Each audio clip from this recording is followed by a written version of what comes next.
present Jimmy Clitheroe as the Clitheroe Kid, with Peter Sinclair, Patricia Burke, Leonard Williams, Danny Ross, and Diana Day in... Accidents will happen.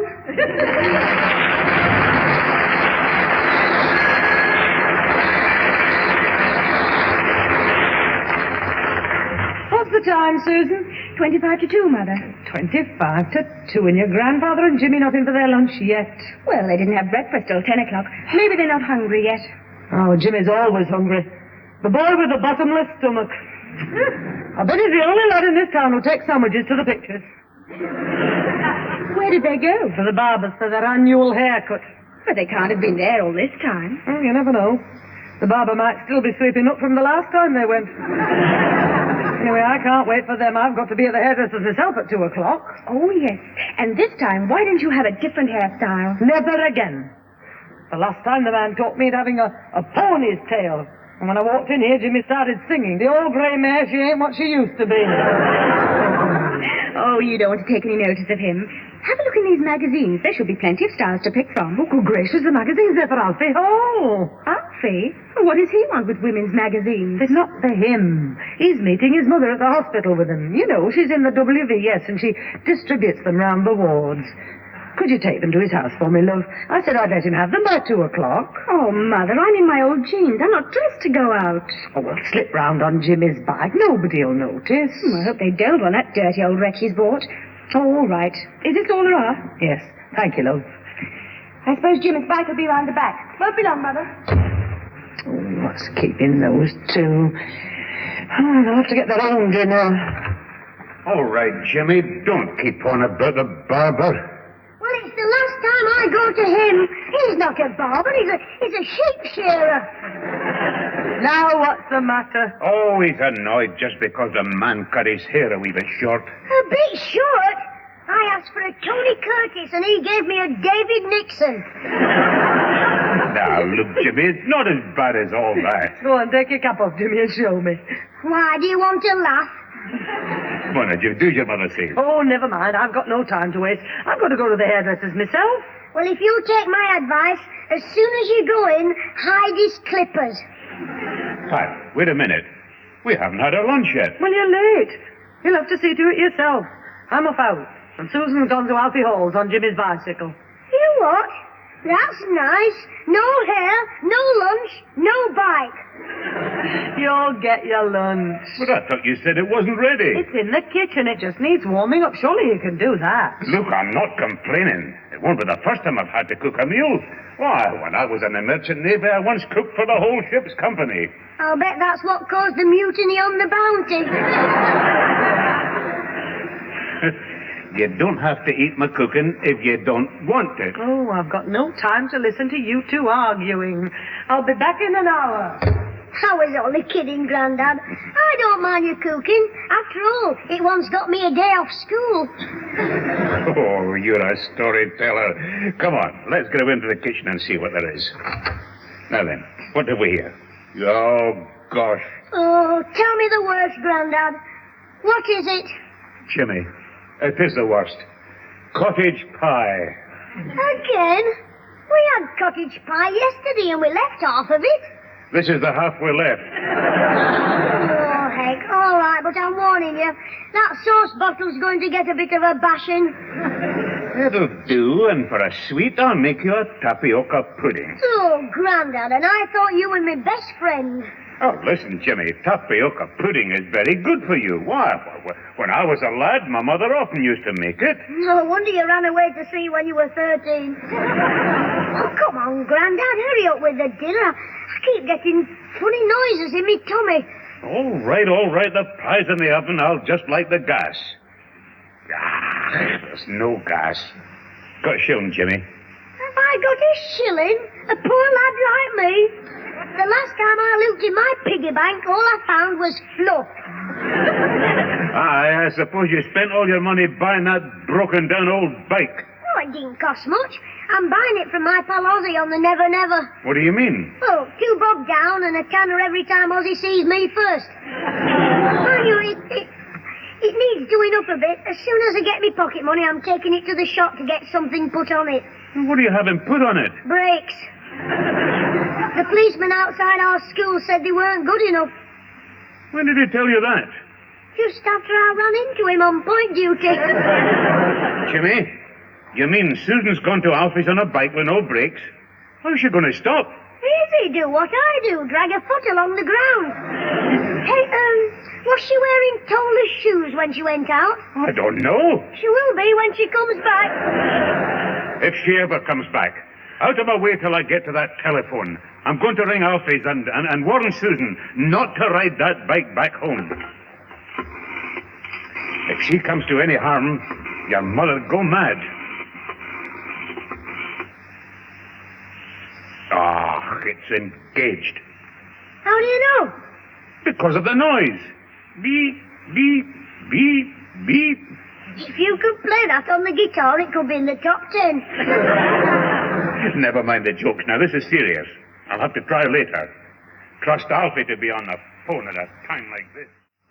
Oh, yes, Vicar. Certainly, Vicar. Yeah, I'll wait for you to come round, Vicar. Yeah, thank you for ringing, Vicar. Goodbye, Vicar.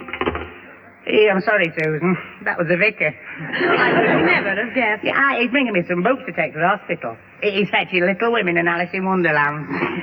Well, they should go down well in a men's ward. Oh, no, I'm taking them to the... Oh, are you joking? Yeah, anyway, thank you for bringing them magazines round from your mother's.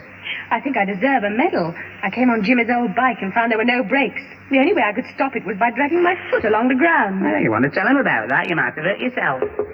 I mean, riding a bike without brakes, it isn't easy to stop. You've got to use your head. Not to stop, to think. I mean, come in.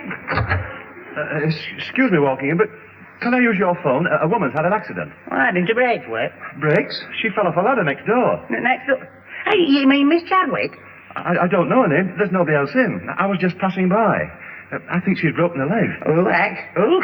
Hey, look, the phone's over there. Look, you better ring for an ambulance. I said, dial 22nd. No, I mean 3 9s. Sorry very much.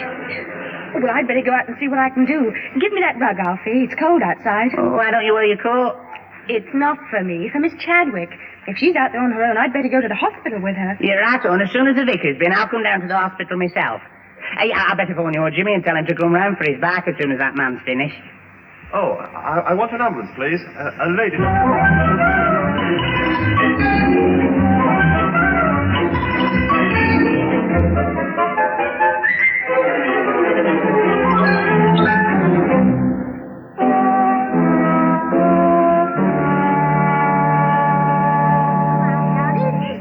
Ready yet? I'm doing my best. I've only one pair of hands. Well, I hope you've washed them.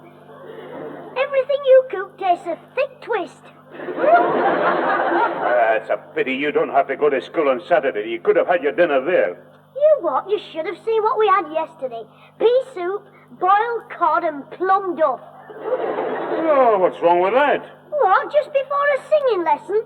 After 4 helpings of plum duff, you can't breathe, never mind sing.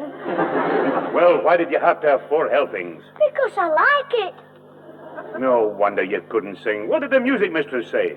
Who? Oblong Olive. She gets on my nerves. All the time she kept saying, James, you're not singing properly.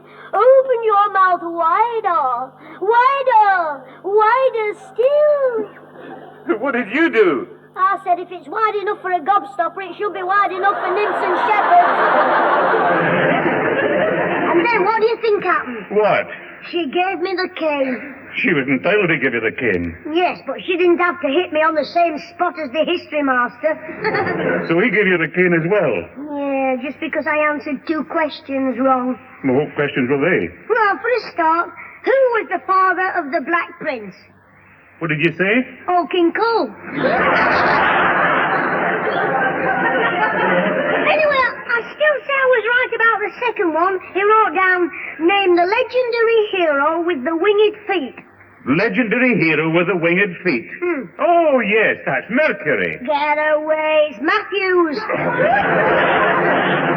Oh, I don't envy him his job, teaching you history. Well, he's daft. What can you make of a fellow who knows hundreds of dates and can't remember your name? What do you mean? Well, he calls everybody in the class Ben. Ben? Yeah, bend over.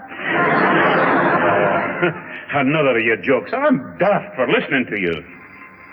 Here, go and answer the phone while I see how the pie's doing. Right, Grandad.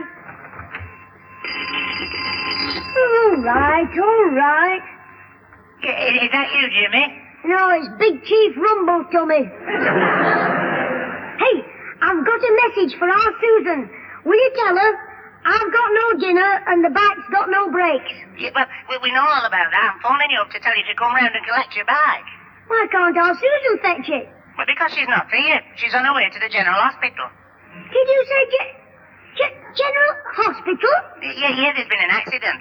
Hey, just a minute, Vicar. I'm on the phone, Vicar. Jimmy, the vicar's at the door after ring off. But wait a minute. How can we get in touch with our Susan? Yeah, well, I should try the casualty ward. Ta-da. Wait a minute, Alfie. He's hung up the twit. Oh, heck. When me mum finds out about this, I'll be in the next bed to our Susan. Come on, Jimmy, help me set this table or we'll never get any dinner. Grandad, I don't want any. What are you talking about? Grandad, if I tell you something, you won't be cross, will you? Cross? What about? About what I'm going to tell you. Look, what have you got to tell me? Well, will you be cross? I don't know whether I'll be cross or not till you tell me what it is. I bet you will. Say what you've got to say before I lose my temper. Hey, are you cross and I haven't even told you yet? Jimmy, I promise I won't be cross. Now, what is it? Our Susan's had an accident on my bike with no brakes on, and you're not cross because you promised. You what, a bother? How do you know? Alfie Hull just phoned. They've taken her to the General Hospital. Poor Susan. I knew this would happen with that old bike of yours. Come on, we'll have to find out what's wrong. I can tell you that. No brakes, 4 broken spokes, and the valve rubbers perished. I'm talking about Susan. Come on, we'd better go straight to the hospital. But we've had no dinner. Your dinner? What about poor Susan lying there in the hospital? We'll leave hers in the oven. Don't be stupid, Jimmy. Get your coat while I write a note for your mother. Now, I wonder which is the quickest way to the hospital. I know that. How? Have a ride on my bike.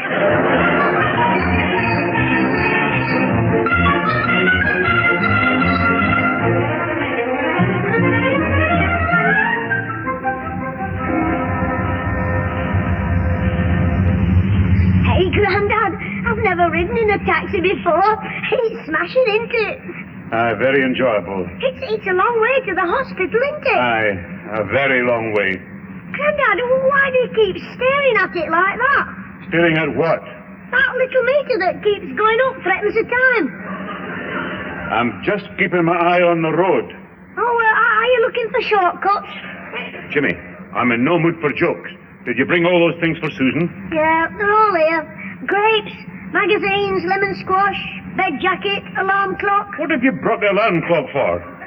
Well, you know what our Susan's like for getting up in the morning. There'll be a nurse to waken her up. Well, who wakes the nurse up? Nobody wakes the nurse up. Well, I'll give her the alarm clock. Jimmy, for the last time, cut out the comedy. This is a very worrying business. I don't know what your mother will think about it. But my mother doesn't know anything about the accident. I told Mrs. Peters over the road to ring her up at the hairdresser's.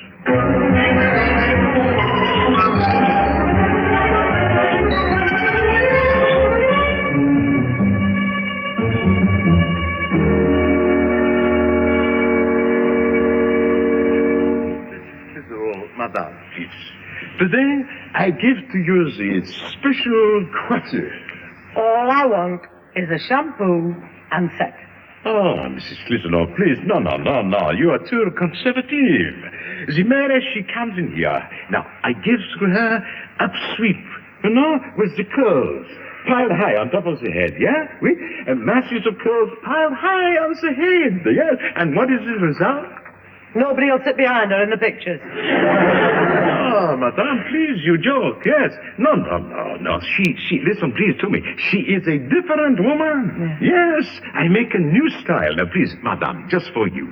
Tight curls in front, wing swept sides, a loose, provocative curl, a blonde streak.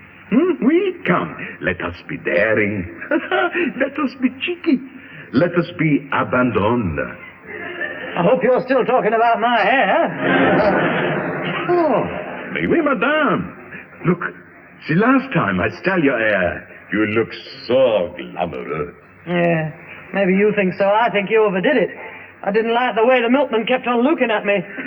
I'll just have a shampoo and set. Mais oui. Very well, the shampoo and set. I just put a pin here, another one there. Yeah, what is it, Millie? Oh, for Mrs. Clitheroe? Ah, well, bring the extension over here, please. Mrs. Clitheroe, telephone for you, madam. Oh, thanks. Hello. Oh, it's you, Mrs. Peters? Yes. What? Susan in hospital? Jimmy's back? Oh, the poor girl. They've gone down there? Yes. Yes, thank you very much. I'll go right away. Thanks, Mrs. Peters.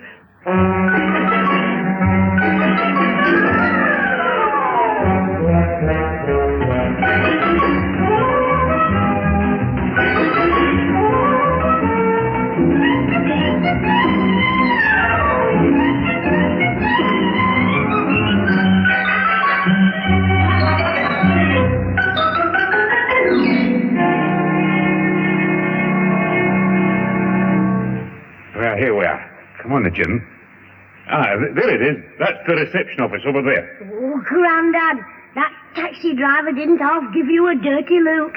He was expecting a tip, wasn't he? He was, but he didn't get one. 5 and 6 to come down here. Daylight robbery, that's what it is. Anyway, why should I give him a tip? He was only doing his job. I don't tip the coalman when he brings the coal. No, but who wants to ride in a coal cart? Oh, come on. Let's go and make some inquiries about our Susan. Hey, Grandad, look who's over there. Alfie Hall. Alfie? Where? Over there, carrying those books and magazines. He'll know where Susan is. Alfie! Alfie Hall! Hey, cloth ears! Oh, hello, Jimmy. Yeah, hello, Mrs. Sinclair. Well, what have you come to the hospital for? I should have thought that was obvious. We want to see our Susan. Yes, you said on the phone she'd be in the casualty ward. Oh, she was, but she just got into the operating theatre. Why? Is there a show on? That'll do, Jimmy. Anyway, I can't stand here gossiping. I'm in a hurry. Gossiping! Listen, when she went into the theatre, how did she look? Just the same as usual. Beautiful. Well, did she say anything? No, she just borrowed a fag off me and went in puffing away. Anyway, I've got to go now. Ta-ra. Grandad, did you hear that? She was smoking a cigarette. Aye, that's bravery for you. It's the Scottish ancestry that does it. But you're always telling her she shouldn't smoke. Well, this is different. When it's a question of sickness, I don't object to smoking. What? The only time I ever smoked, I was sick. And you tell me... That was different altogether. Oh, look. There's the operating theatre. Over there, through that door. Oh, excuse me, nurse. What are you doing? You can't come in here. I'll talk to you outside. Who are you, anyway? He's me Grandad. Well, he can't come into the operating theatre. We're inquiring about a patient, nurse. Mr. Alfred Hall told us she was brought in here from the casualty ward. Oh, yes, Mr. Hall. He said he was acquainted with the lady. Ah, yes. Well, you see, we're relatives of hers. Oh, you are. Well, before she went under the anesthetic, she had quite a lot to say about her relations. If it hadn't been for you, this accident would never have happened. Yes, we understand. But you see... Letting her go up a ladder like that. Ladder? No wonder she had an accident. Fancy riding a bike up a ladder. Bike? She said she fell off a ladder. Poor lassie. Oh, she must have been delirious. What did you say about her relatives? Well, she mentioned her brother in no uncertain terms. Her brother? Yes. She blames the whole thing on him. She says from now on she's finished with him. Oh, I suppose that means she won't lend me any more elastic for me catapult. Shimmer. Yes, and she also mentioned a waster of a man who sat around the house waiting for her to fetch and carry for him, too lazy to lift a finger to help himself. Grandad, she remembered you as well. Well, now, if you don't mind, I'm busy. But, nurse, could you no just tell us how she is? Well, if you'll wait here, I'll go and speak to the doctor. Thank you, nurse.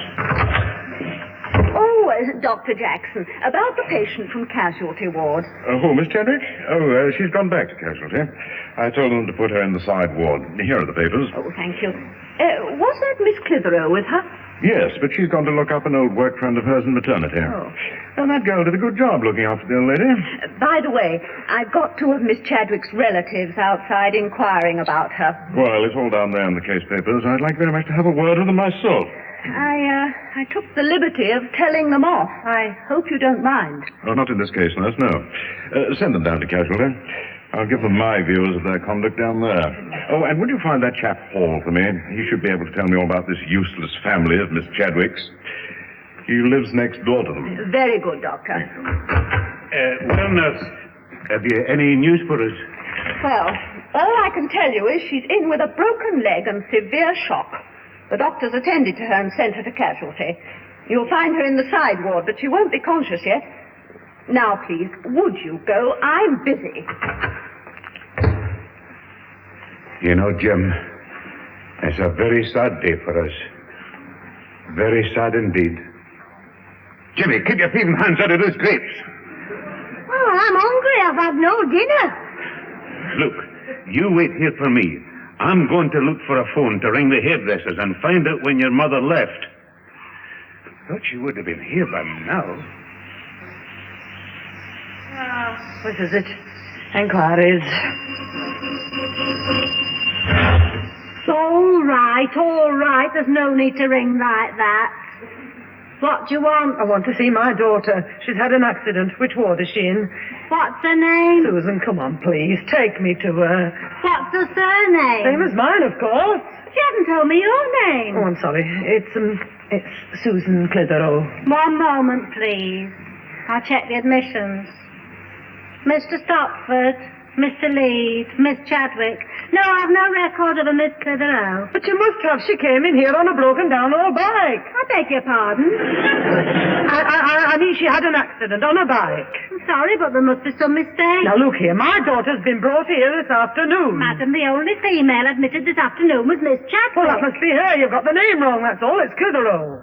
Most unlikely. It definitely says Never here. mind what it says. Where did this Miss Chadwick go? Well, she was admitted to the casualty ward. Good, at last I'm getting somewhere. Now, how do I get there? Well, you go out of here, turn left at physiotherapy, straight past mass radiography, and right at rehabilitation. Look, just right... No, draw it on a bit of paper for me. Go on. Oh, all right. Wait a minute. Oh, fine hospital this is. Girl comes in here, disappears. Nobody knows who she is, where she is. There's no proper record of a complaint. All right, madam. There it is. Now, follow that line. Good. I'm going, but I'll have something to say. Something to say about this in the right place, I will, of all the incompetence. Now, it looks like I go round here, past the operating theatre. Hello, Mum. And then You're here at last. Jimmy Clitheroe, I've got something to say to you about that bike. This is a fine mess, no mistake. Yes, but, Mum... Don't butt me. Have you any news of Susan? Oh, she's in a side ward, in that casualty place. Oh, good. Come on, we're going right there now. Oh, what about Grandad? He's going to ring you up. He can follow us down. Oh, poor father. I bet he got an awful fright. He did. The taxi cost him 5 and 6pence. I'm talking about Susan. Oh, I wonder if she's in much pain. Oh, no, she isn't, Mum. Oh, that's good. No, she's unconscious. My goodness, how did it happen? Well, she said she fell off a ladder riding my bike. Oh, don't talk nonsense. She said it, not me. Grandad said she must have been delicious. You mean delirious? Oh, madam, I suppose you're another fond relative of Miss Chadwick. I'm Mrs... Oh, all right, Miss Chadwick. She's in this room here, but I'm afraid you can't go in yet. Why not? She's my own flesh and blood. Now you remember it. Anyway, the doctor's in there at the moment with Mr. Hall. What? I'll let you know when you can come in. Mr. Hall? Hey, Mum, she hasn't closed the door. Shall I have a peep? No, of course not. But there's no harm in us listening. I think she's still unconscious, Doctor. Yes, but her pulse is all right. Now, Mr. Hall, about this family of hers, would you say they've driven her to it? Driven to what?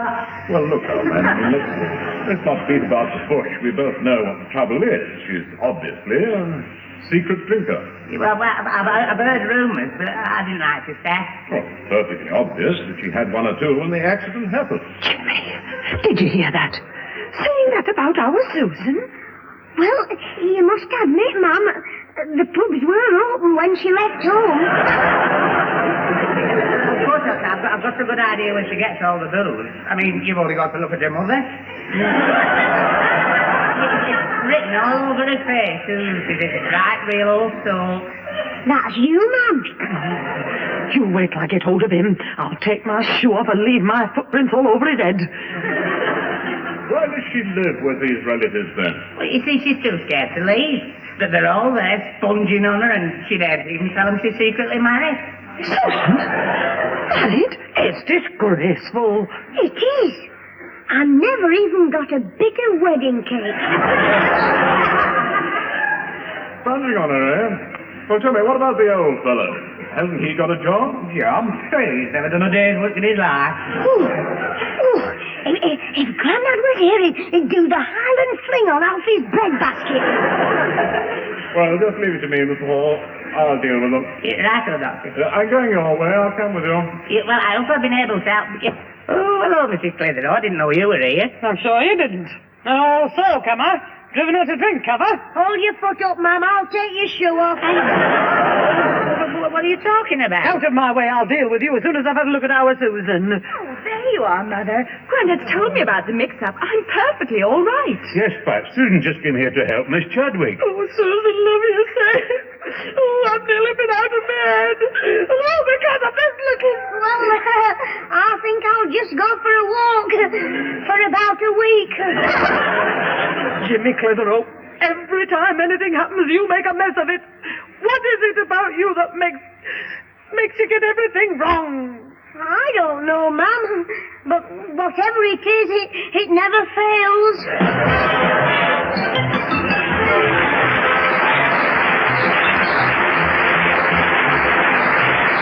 Those involved with the Clitheroe Kids Mystery were Peter Sinclair's grandfather, Patricia Burke as mother, Danny Ross as Alfie Hall, and Diana Day as Susan. Also appearing were Derek Guyler, Betty Alberge, Tony Melody, and Rosalie Williams. The recorded program was written by James Casey and Frank Roscoe, produced by James Casey, and starred Jimmy Clitheroe as the Kid himself.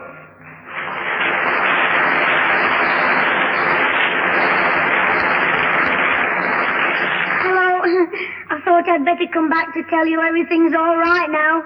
The woman who was in hospital sent our Susan £2. So Grandad got his taxi money back, Mum got a perm, and I got a dirty look. Alfie Hall said my bike was too dangerous for me to ride back home, so he said he'd ride it round. The hospital says he can have visitors any time he likes. Ta-ra!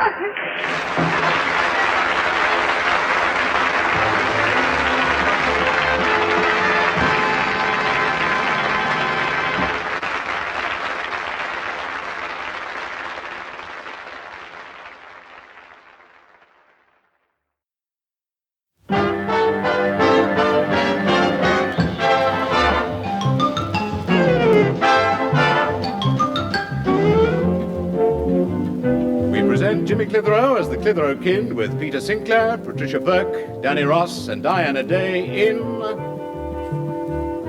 Just the ticket.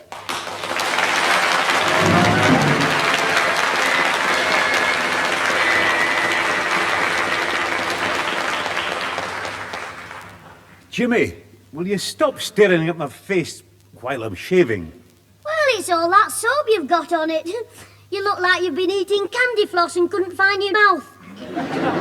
Look, will you stop trying to make me laugh while I've got a razor against my throat? What are you doing up here in the bathroom anyway? We've usually got to drag you in here. I wanted to make sure you don't wear your kilt tomorrow night when we go to the pantomime.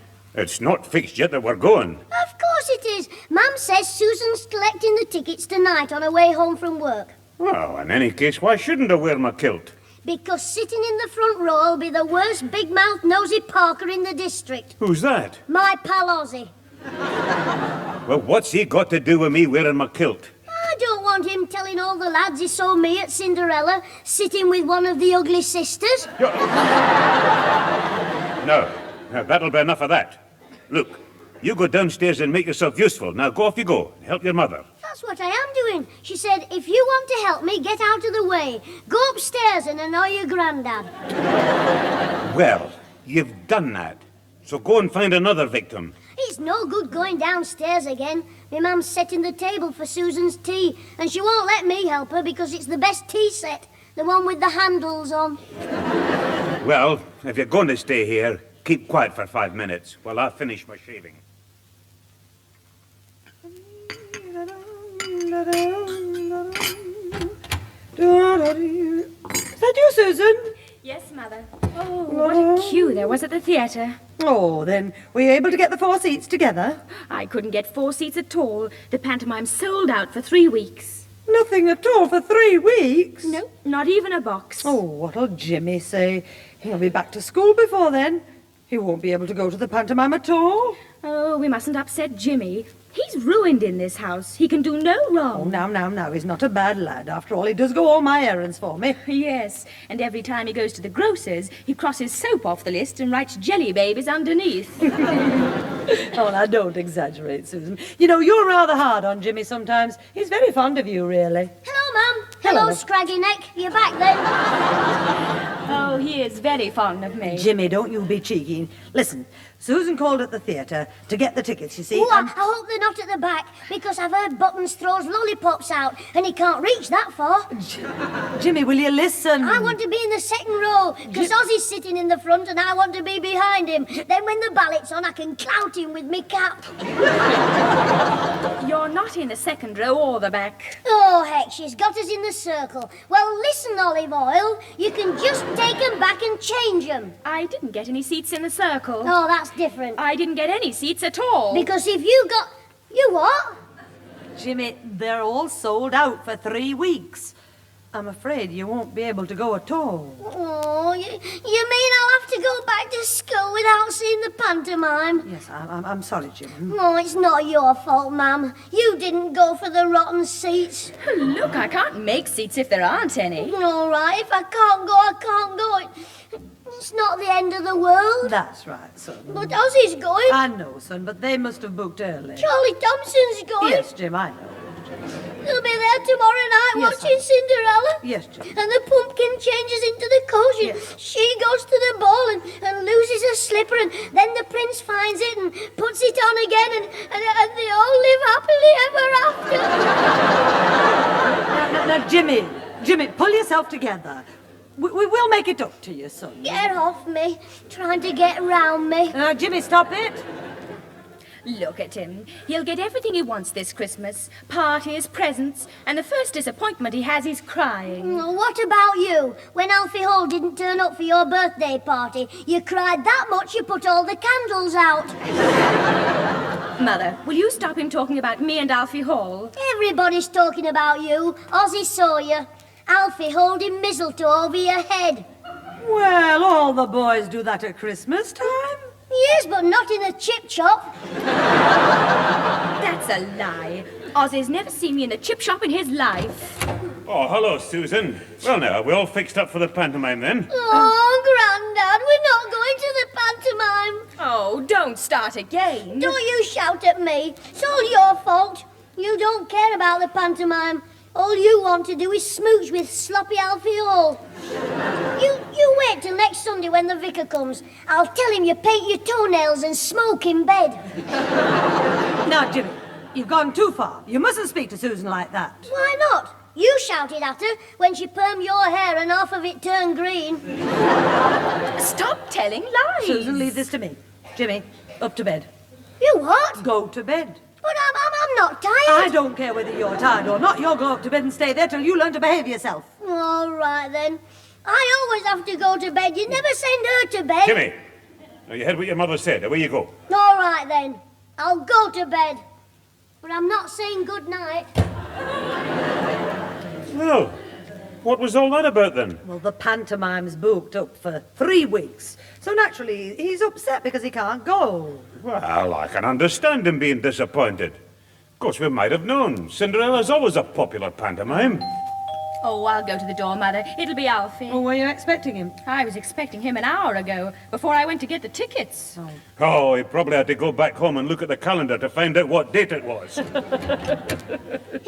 Highness Prince Alfie Charming has come to look at Susanella's big feet. Hello, everybody. I'm sorry I'm late. Get out, you. Yeah, oh, all right, Susan, but I said I was sorry. No, not you, Alfie. It's Jimmy. Go on, off to bed. All right, but I was only doing me good turn answering the door. I didn't know it was Alfie. Could have been somebody important. You've said enough. Now, off you go to bed. All right, keep your kilt on. What? It slipped out, Grandad. Ta-ra! I'm sorry I'm late, but I had to take my dad to the doctor's. I was helping him to fix the decorations, and I said I'd hold the ladder while he went up it. He must be a fool. I wouldn't let you hold the ladder while I went up it. Oh, that's what my dad said, so he held it while I went up. I fell on his head. What's the matter with Jimmy? Well, it's a wonder he didn't break his neck. How do you mean? Well, somebody your way falling on his head. Oh, poor Jimmy. That's what happened to me, Dad. Jimmy's upset because we can't get any seats for the pantomime on Christmas Eve. Yeah, we booked 20 for our office outing on Christmas Eve, but we've got some left because Charlie Watts ordered 4 for him and Bob Thingamy to take 2 of the office girls. I forget their names, but Mrs. What-do-you-call-it found out and clouted him, so they're going with his mother-in-law on Boxing Day. What on earth was all that about? Well, I told you, see, Charlie Watts it. Don't wind them up again. Now, Alfie, do you mean there are 4 spare tickets for Christmas Eve? Yeah, that's what I said. Right. We'll have them. Oh, that's wonderful. Jimmy will be delighted when we tell him. I'm delighted now. Jimmy! Let's have a look at the tickets, because we want to be near the front, not upstairs. Well, you behave yourself. Oh, the seats are for the stalls, but I haven't got the tickets with me. Harry, who is it's got them? Who? Wait a minute. Tompkins, Harry Tompkins. You know him, Jim. Everybody calls him Tubby. Oh, yes, well, I'll go round and get the tickets off him. You'll do nothing of the kind. But I know his house, ma'am. Tubby Tompkins is the one with the big bay window. You can't go anywhere dressed like that in a vest and shorts. It's me gym kit. Well, what's the idea of going to bed in your gym clothes? Well, I'm Jim.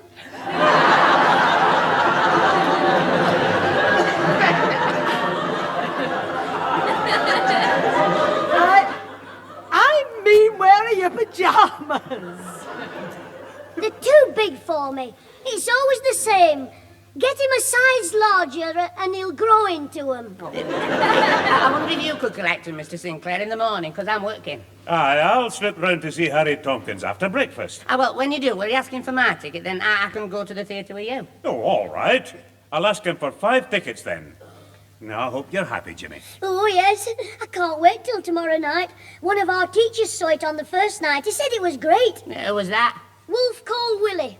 Wolf called Willie? Yes, when he talks, he whistles. He said, "Yes, James, it's a smashing show. Cinderella's beautiful. She's got long blonde hair and buttons made everybody laugh their heads off. And there's 8 lovely white ponies pulling the coach covered in jewels." That'll be fine, Jim. Now, away you go off to your bed. Yeah. Oh, I'll bet I can't sleep tonight for thinking about it. Oh, it's miles better than the one we had last year. Old King Cole. Yeah, hey, that's funny. Old King Cole and then Cinderella. What's funny about it? Well, don't you get it, you see? After the call, we get cinders. Oh, don't some mothers have them?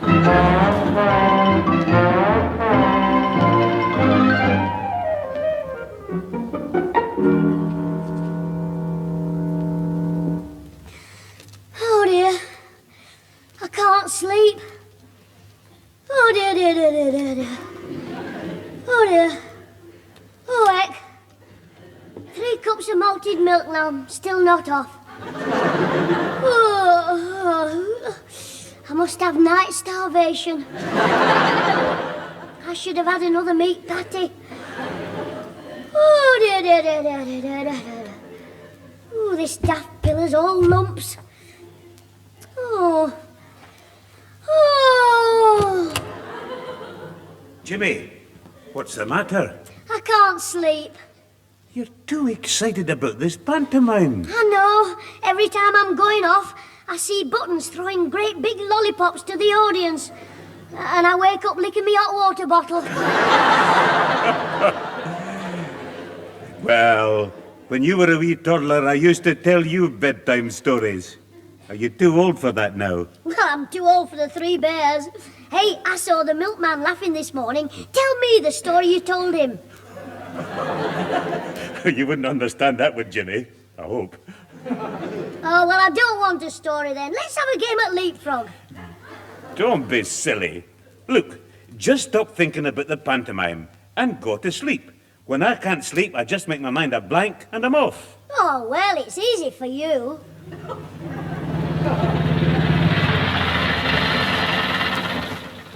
Oh, heck, that's done it.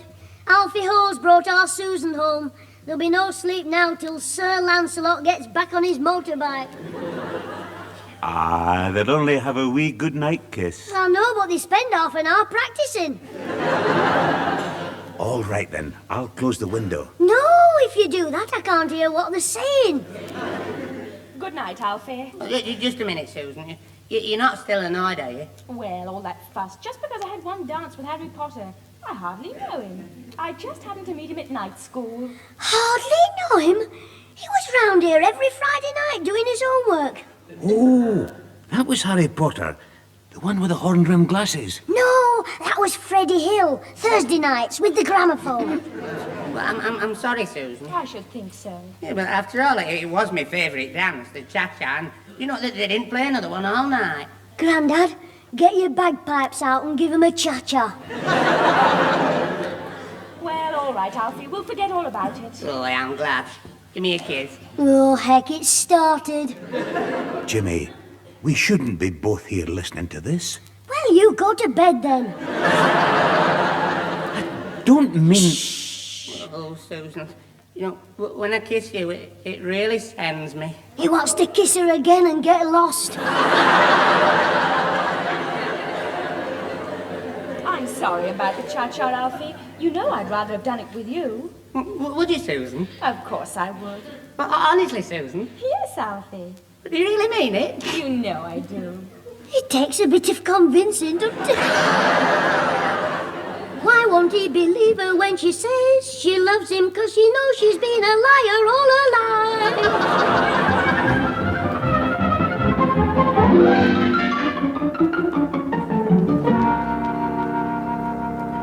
Look, Jimmy, for the last time your granddad got the tickets this morning. Well, I was only asking. Yeah, for the 10th time. Now, look, I want you to stay in the house while I go to the shops, right? But I want to go out. Me and Charlie Thompson were going to play Wishbones with Ozzy. Wishbones? What game's that? Well, me and Charlie grab Ozzy's legs and pull, and we don't stop till Ozzy guesses our wish. You're not going out playing any rough games. I want you to keep tidy for the pantomime tonight. You're as bad as your grandfather. Why, has he been playing Wishbones with Tubby Tompkins? No, nobody wanted to go to the theatre in that dirty old sports coat that's hanging in the hall. Well, can I phone Ozzy, Mum, to tell him I'm going to the pantomime? All right, but don't make a lot of noise, because your granddad's having his afternoon nap. Ooh, what a life he has, Mum. Gets up, has his breakfast, goes for his pension, picks his winners out, gets his lunch, has a nap, has his tea, has a shave, then down to the Rose and Crown to get something to make him sleep. Oh, you never miss a thing, do you? Ooh, I'm all there with me cough drops. Oh, what a boy. All right, I won't be long. Well, now to stop Ozzy swanking. I'll have him on. Hello? Is that the Higginbottom house? Could I speak to Oswald? Oh, thank you. Hello? Oswald? Hiya, fish face. Ozzy. No, don't ring off. I've got something to tell you. You're not the only one who's going to the pantomime tonight. No, Steve, no. I'll be there as well, behind you, with me pea shooter. So you better tell your dad to keep his cap on. Don't I? I'll have to hang up now, Ozzy. There's somebody at the door. All right, then. See you tonight. I'm coming. Oh, hello, Sonny. Is your mother in? No, there's nobody in except me granddad, and he's out. I don't get you. He's out to the wide, in bed. I'm in charge of the house. Yes, well, I'm sure he couldn't be in better hands. Well, I'd better leave my card for your mother. Well, what did you want? Well, I'm from the Swift Cleaners. We've just opened a new shop round here.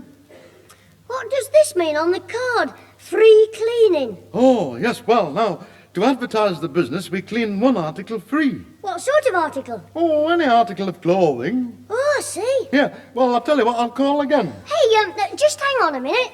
Now, wait a minute. Look, son, I'm in a bit of a hurry. I'll call again. Hello?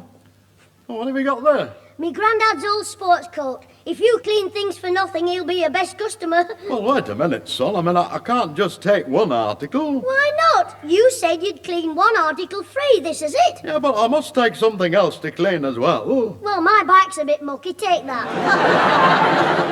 Here, look. Wait a minute. Here's your coat back. I'll come round tomorrow. All right. I'll tell me mother not to go to your shop and the neighbours. Telling people lies. Yeah, all right. Well, look, give me the coat back. No doubt your mother will give me another order when I return this. Oh, thanks, mister. Yeah, well, wait a minute. I'll give you a receipt. Now, what name is it? Clitheroe. Clitheroe, A K and a lith and a her and a ho. Yeah, I know. Number 34, isn't it? Right, well, there's your receipt. One sports coat. Ta, I hope you get plenty more customers like me. Oh, heaven forbid. Well, that's me granddad's Christmas presents for next year. Jimmy. Who was that at the door? Oh, it was the milkman. What? At 4 o'clock in the afternoon? Yes, I think he gave his cows a lie-in this morning. Oh, you ought to be in a pantomime. Oh, that reminds me. Did you get the tickets, Grandad? Yes, I got the tickets. Well, hadn't you better give them to me? You know what you're like for losing tickets. The tickets are safe and sound in my sports coat, behind the door there. Oh, well, that's... where? In my sports coat. Look, if you don't believe me, I'll open the door and show you. No, don't bother. I'll take your word for it. Well, I'll just go out. Where to? The cleaners. To see Ozzy. Ozzy? Are the cleaners? Yes, he's going to the pantomime and he's having his neck cleaned.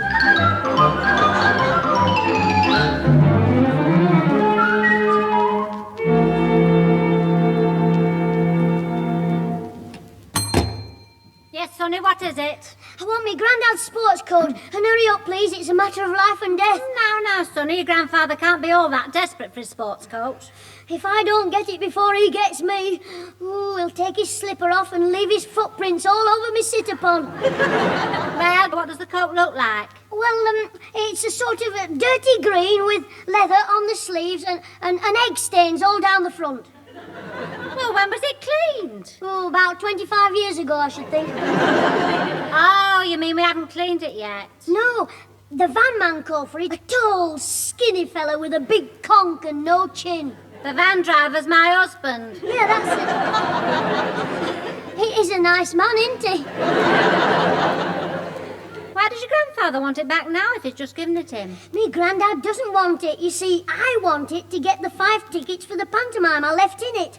Oh, I see. Well, this is the load he brought in over here. Now, let's have a look. Is that it? Yes, that's the one. Look, it's got a split up the back where he jumped on his bike too quick. Well, you're a lucky boy. The tickets are still in the pocket. There they are. Oh, thank you, missus.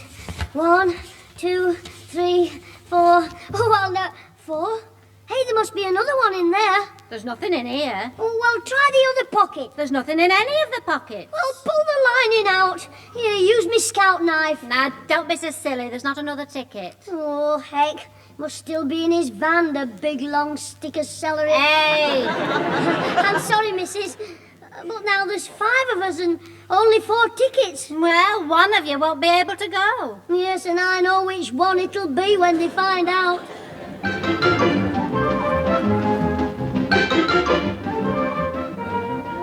But listen to me, Grandad. You won't like the pantomime. Buttons keeps telling jokes about Scotsmen being mean. I don't care. I've paid 7 and 6 for my seat and I'm going. And if I don't like the show, I'll sit in a bar. You won't like the bar either. All you'll get there is dandelion and burdock. Look, I don't know what you're up to, but whatever you say, I'm going to the pantomime. But I'm telling you, Mum, you look too tired to go to the pantomime. What do you mean? I feel fine. Well, you don't look it. I mean, think of the rest you could get when we're all out. And I'll give you me comics to read in bed. Don't be silly, Jimmy. Everything's arranged. We're all going to the pantomime and we're going to have a very nice evening. I'm telling you, Susan, you'll regret it if you go to the pantomime. Once Alfie sees how beautiful Cinderella is, he'll never look at you again. Oh, never mind that. Look, I've told you before not to ring me up at work. But listen, if you stop at home while we go to the pantomime, you can have the whole house to snog him for 3 hours. Look, Alfie and I want to go to the pantomime. Well, let Alfie go and you stop in the house with Freddie Hill. Look, will you ring off? My boss is waiting for me. That's it. Bring your boss round. Sit on his knee and pretend you're working late. Oh, get lost. Well, there's only one thing for it. I'll have to put the fluence on Alfie Hall.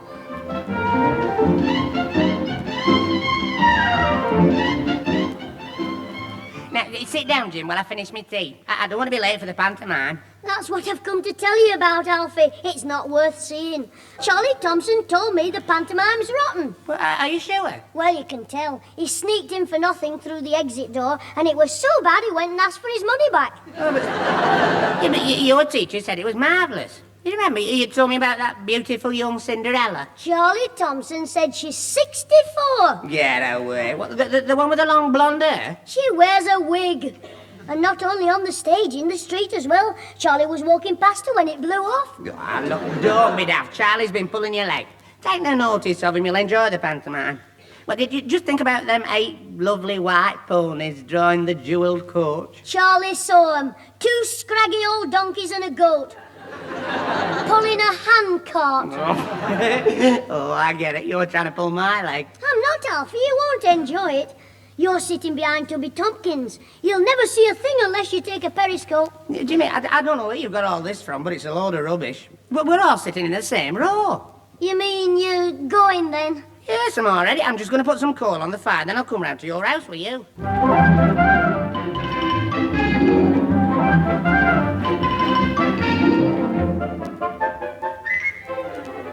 Stand still, Father, while I brush your coat. Oh, don't fuss so much, Pat. Well, I'm ready, Mum. Oh, good. What a family. You arriving home late, Grandad taking all night to fasten his collar. Phew, thank goodness Susan's going straight from work and I don't have to bother with her. Are you meeting her outside the theatre then? We're meeting her inside the theatre. Well, how's she going to get in? With the ticket I gave her this morning. This morning? Yes, Susan went in with Grandad to collect the tickets from Mr. Tompkins. Oh, heck. Anyway, why all the questions? Go and get the other 4 tickets out of my sports coat. It's behind the hall door there. Yes, Grandad. The other 4 tickets. Oh, I don't know what's the matter with Jimmy. Well, it's the pantomime. He got himself too excited. Yeah, I expect you're right. Here you are, Grandad. 4 tickets. Right. Now, all we're waiting for is Alfie Hall. Well, I think I'd better call for him. We'll all call for him on the way to the theatre. Oh, I think I'd better go first, because I can run faster than you two, and hurry him up. Ah, come on then. We'll follow you down the road.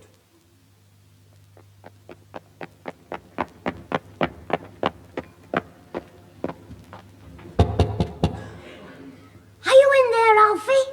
Jimmy, where have you been? Let me out to have a call, Fred. It's all right, Alfie, but before you come out, it was an accident. It was nothing of the kind. Oh, what a time. I got locked in the dark, breathing coal dust, covered in cobwebs, and there's a mouse in here. Let me out. Now, calm down, Alfie. It's all over now. Hey, what a good job I happened to be passing. Yeah, I'm to be passing you. Lock me in. Don't try and kid me. Well, all right, I'm sorry, Alfie, but don't tell me, Mum, please. She'll stop me going to the pantomime. I'll clean your motorbike every day for a month if you don't tell her. You're all right, then. Yeah, as long as you're sorry, but after all, it is a season of goodwill, and I'll just tell your mother you let me out. Oh, you're a sport, Alfie. And I'll stick up for you the next time me grandad talks about the dozy-looking twit who owns our house. I'll tell him that's my friend, Alfie Hall.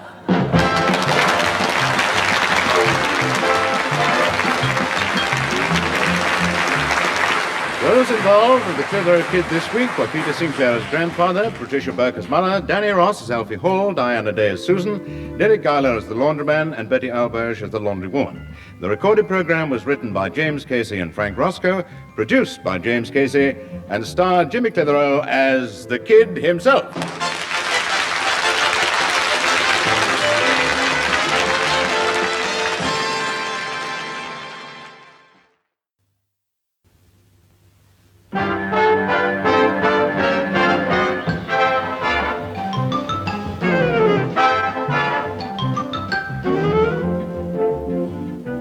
Present Jimmy Clitheroe as the Clitheroe Kid with Peter Sinclair, Patricia Burke, Danny Ross, and Diana Day in Jim's Highland Fling.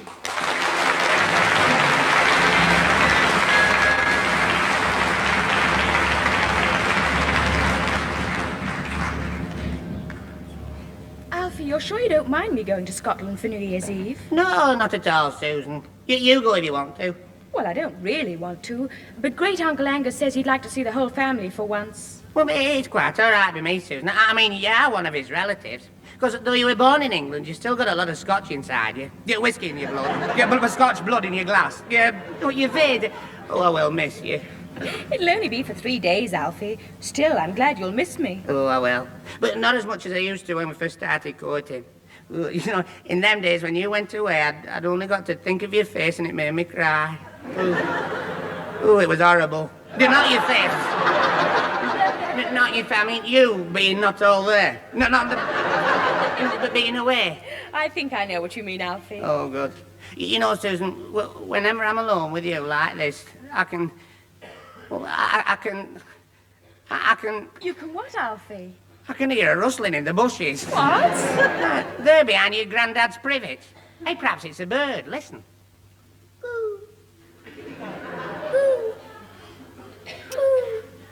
They're at it again.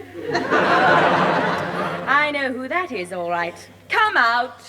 Down in the garden, something stirred. It was Alfie snogging with his daft old bird.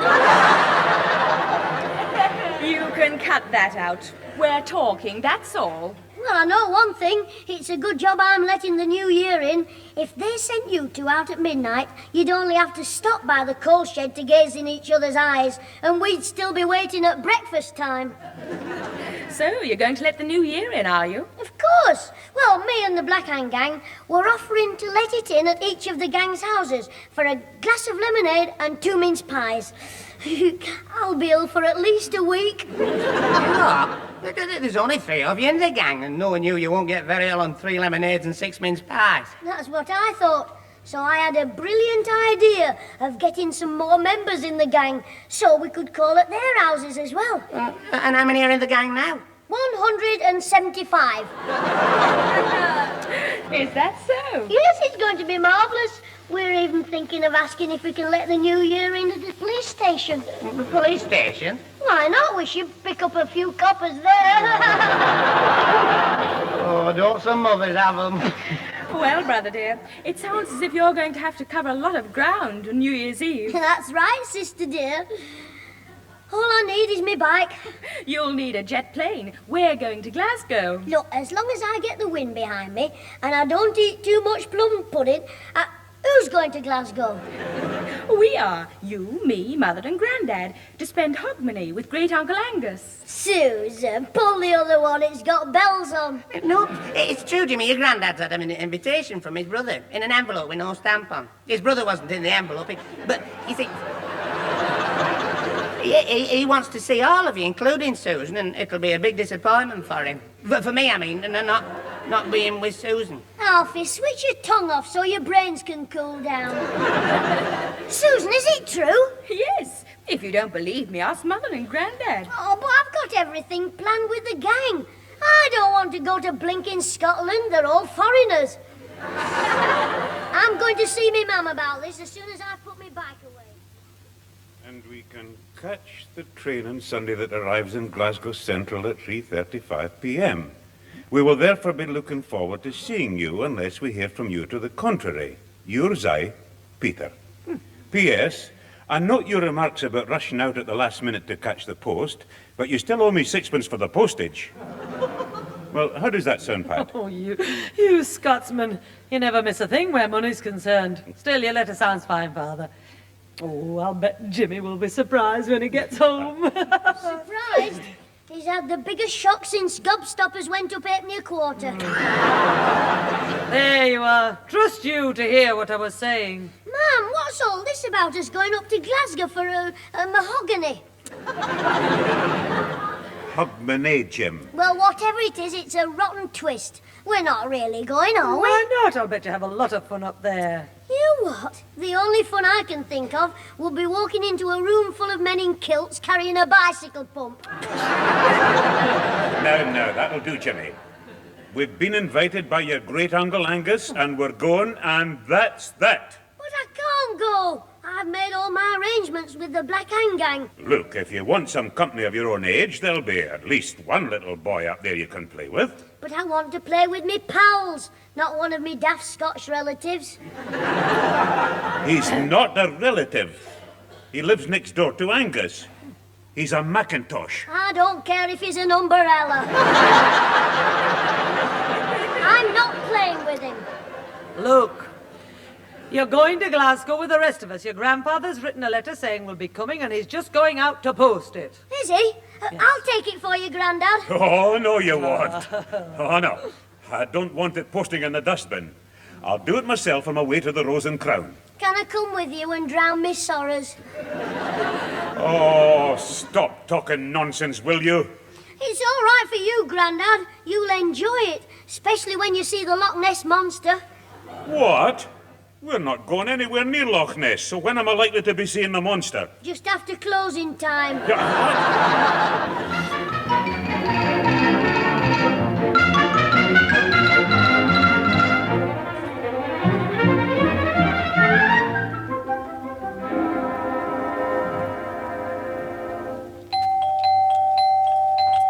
right. Oh, what a life. Yes, who is it? Oh, it's the postman. Hey, you're late, aren't you? Has the dog next door been trying to have you for his dinner? Now, look, son, I've had a hard day and I'm in no mood for jokes. This is the second delivery. Well, no wonder you have had a hard day if you have to deliver all the letters twice. Oh, very comical. You wouldn't be so funny if you had this job to do.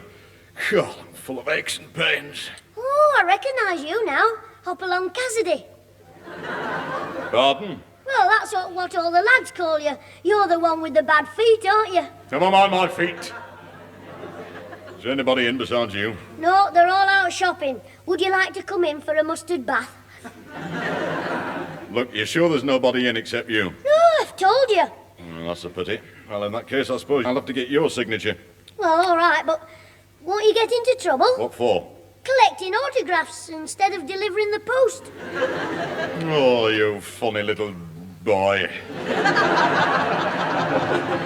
You know, if you were my lad, I'd take you down to the post office, lock you in the mailbag, and hope for a robbery.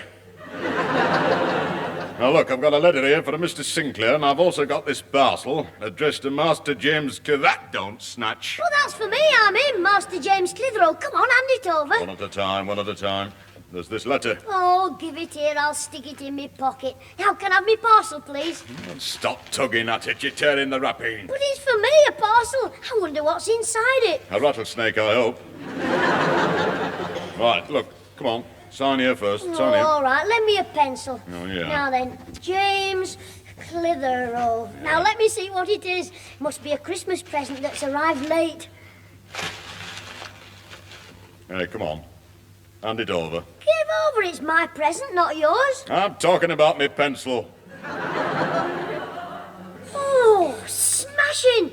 It's from Great Uncle Angus in Glasgow. I'm not interested. Give me my pencil. Oh, look what it is. A smashing toy dining car, complete with seats and electric lights for me train set. Just what I've always wanted. Isn't it a smasher? Yes, very nice. Now, my pencil, come on. It should have been here for Christmas, this dining car. Hey, why is it taking so long to come from Glasgow? Perhaps it got shunted into the siding at Carlisle. Can I have my pencil? Listen, mister, there's a note inside from Great Uncle Angus. I'll read it to you. Oh, never mind you. Dear Jimmy, I hope the enclosed present is Scotch, you know. Thank you. Thanks. I hope the enclosed present will be something to be going on with. Sorry I have not been able to enclose the other things, but the store forgot to order the set of electric signals and the water tower. Oh. However, you can look forward to receiving them when we meet for Hogmanay. Oh, isn't that marvellous of him, mister? Don't you wish you had a great uncle like me? Yes, he might send me a few pencils now and again. Now, look, come on. All right, keep your bag on. Oh, what a day I've had. What with meeting you, being bitten by a dog, and I'm wet through with the rain, my feet are killing me, and we've got my wife's mother coming. And, just a minute, mister.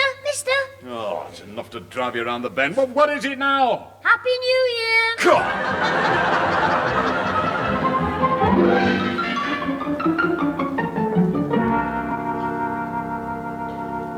Father, I don't mind you wearing your kilt, nor your tam o' shanter, but do you have to take that knobbly old walking stick with you? Oh, it's my crummock, Pat. And why shouldn't I take my knobbly old walking stick, as you call it? Because if anybody sees you with your knobbly stick and your knobbly knees, they'll think you've got 3 legs. Oh, very funny. Well, it would be a novelty, a man with 3 legs, especially when one of them's got a touch of woodworm. Jimmy, will you stop being funny and get your coat on? We'll miss the train if we don't catch that 10 o'clock bus. Oh, I've just been checking up on the phone, ma'am. The 10 o'clock bus doesn't run on Sunday mornings. What? Well, why didn't you say so before? We'll never catch that Glasgow train now. Yes, we will, Grandad. I've ordered a taxi. Oh, well, that's all. A taxi? You've no right to go ordering taxis without my permission. Now, Father, we didn't check on the buses, so it's our own fault. And anyway, it'll be more comfortable in a taxi. Oh, well, I suppose you're right. Mind you, if everybody'd been like me, we could have caught an earlier bus. I've already packed all the things I'll be needing. Yes, a pair of clean socks and a corkscrew. What was that? Nothing, Grandad. Ma'am, have you packed your things yet? No, I can't seem to find any more room in this case. Now, what's in this cardboard box? Let me see. Oh, no, Jimmy, what's this? Just a few things for me to play with, ma'am. A few things. There's your yo-yo, your catapult, your water pistol. Water pistol? That's me death ray gun. Well, what do you want to take that to Glasgow for? This is my secret weapon, Jim's answer to the bagpipes. Well, you can just take your box of tricks out of that case and put it back in the front room drawer. But, Grandad, I've got to have some fun. Don't argue, Jimmy. We haven't got room for all that lot, no. Go on, just put them back in the front room. Oh, all right, ma'am. And if Susan's still in there with Alfie, tell her to hurry up. Right, ma'am, we'll go. Trust the lovebirds to spend the last few minutes together in the snogging room. Wonder what they're up to in there. It's no use wondering, Jim. Just listen at the keyhole. Now, have you got everything clear, Alfie? Yes, Susan. I've got to phone you tonight if you don't phone me first, and tomorrow and Tuesday as well. Give us a kiss. Hello, the wrestling match is about to start. 2 falls or 1 submission. And you know what Mother asked you when she gave you the key to the front door, Alfie? But yes, Susan, every day I'm going to come round to your house and set fire to it. Got a bit of light of fire.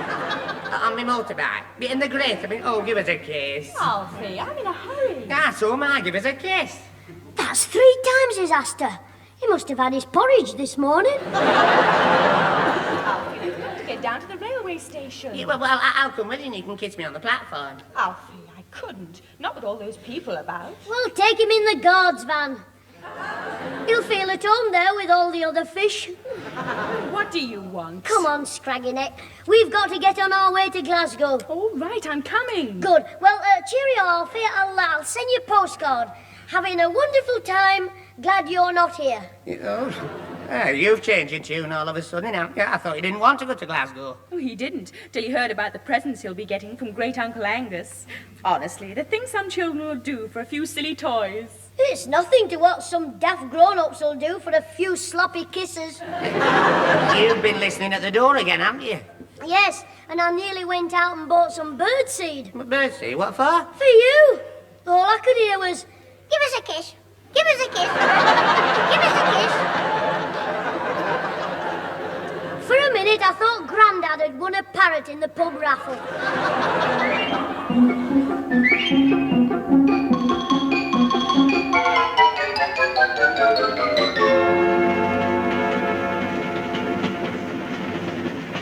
Grandad, Mum, come up here. I found a compartment. Oh, thank goodness. Right, Pat, you go ahead. Come on, Susan. Here we are, Mum. This one. There's only one old fella in here and he's asleep. Oh, what a relief. I thought we were going to have to stand all the way to Glasgow. Yes, it's lucky I was with you. What? If we hadn't had to turn the taxi around to go back for your overcoat, we'd have been 20 minutes earlier. Yes, we'd have had no trouble in finding seats. Well, you'd have been all right anyway. There's a cattle truck at the back. That's enough. Now, come on, open the door. Right, Mum. Oh, we'd better put our stuff on this side. The old chap there's filled up the other rack. That's one. Give me the other things. Here you are, Father. I can manage myself. It's not very heavy. Jimmy, give me your carrier bag with the food in. I'm not trusting you with my apples. I'll put the bag on the rack down this end. You can't reach. I can if I stand on the seat. There's room here above the old fella. Oh, my leg! What are you doing, you wee devil? Sorry, mister. I thought I was standing on the seat. Jimmy, you're the limit. I'm sorry, sir. He was trying to put something on the rack, you see. Yes, the bag with me apples and... Oh, heck, look out! Oh, my head! Are you trying to kill me? Oh, young boy, today are nothing but ruffians, hoodlums. Aye, no discipline, no respect. When I was your age, I was seen and not heard. I was never allowed to speak in front of my elders. Ah, well, you're making up for it now.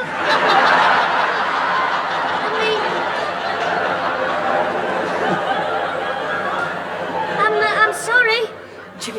Jimmy, you apologise properly to the gentleman or you'll get a good spanking. You will.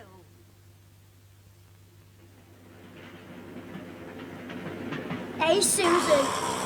Aren't people funny when they're asleep? Keep your voice down or you'll wake them. All right, but look at them. Mum's head rolling about like a puppet. The old fella in the corner with his chin in his hand. He keeps slipping an inch at a time. Ain't one little push on his elbow and he's had his chips. Don't you dare. I'm not touching him. Hey, look at Grandad growling away with his mouth open. He looks like a walrus waiting for a fish. Tickets, please. May I see your tickets, please? No. Oh, yes, just a minute. Father, the tickets. What's that? Tickets. Oh, the tickets. Yeah. Thank you very much, sir. Thank you. Straight through, no change. Are we nearly in Glasgow, mister? No, sonny. Another 3 hours. Not even in Scotland yet. Oh, heck. Hey, you'd think we were in Scotland, though, when you look out at the fields, wouldn't you? Oh, why? Well, all those cows. Everyone's got its own set of bagpipes.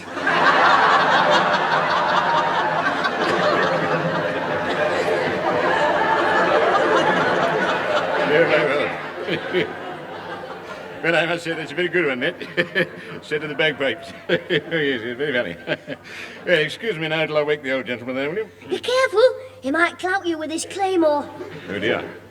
Bit on the touchy side, is he? Touchy went raving mad with me just 'cause I gave him one of me apples. It fell on his head.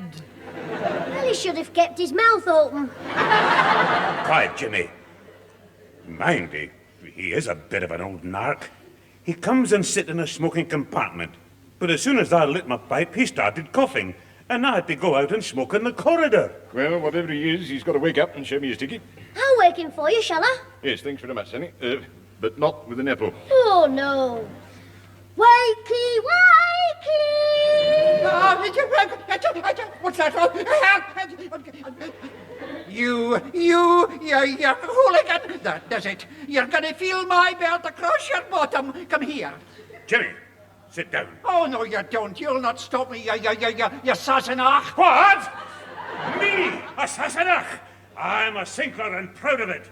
The Sinclairs have been Scotsmen for 1,000 years. They weren't the Scotsmen, they were monkeys in kilts. Listen to me, you old. No, Grandad. Not Grandad. Shut up, Jimmy. No, gentlemen, please. I don't want a Highland war breaking out on my train. And remember, please, there are 2 ladies present here. 2? Who's counting you, Susan?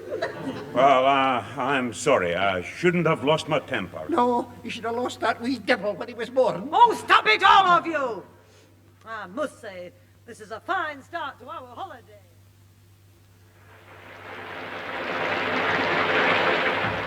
I must say this is a fine start to our holidays, coming all the way from Glasgow to get a dose of English pneumonia. Now, Angus, don't go upsetting yourself.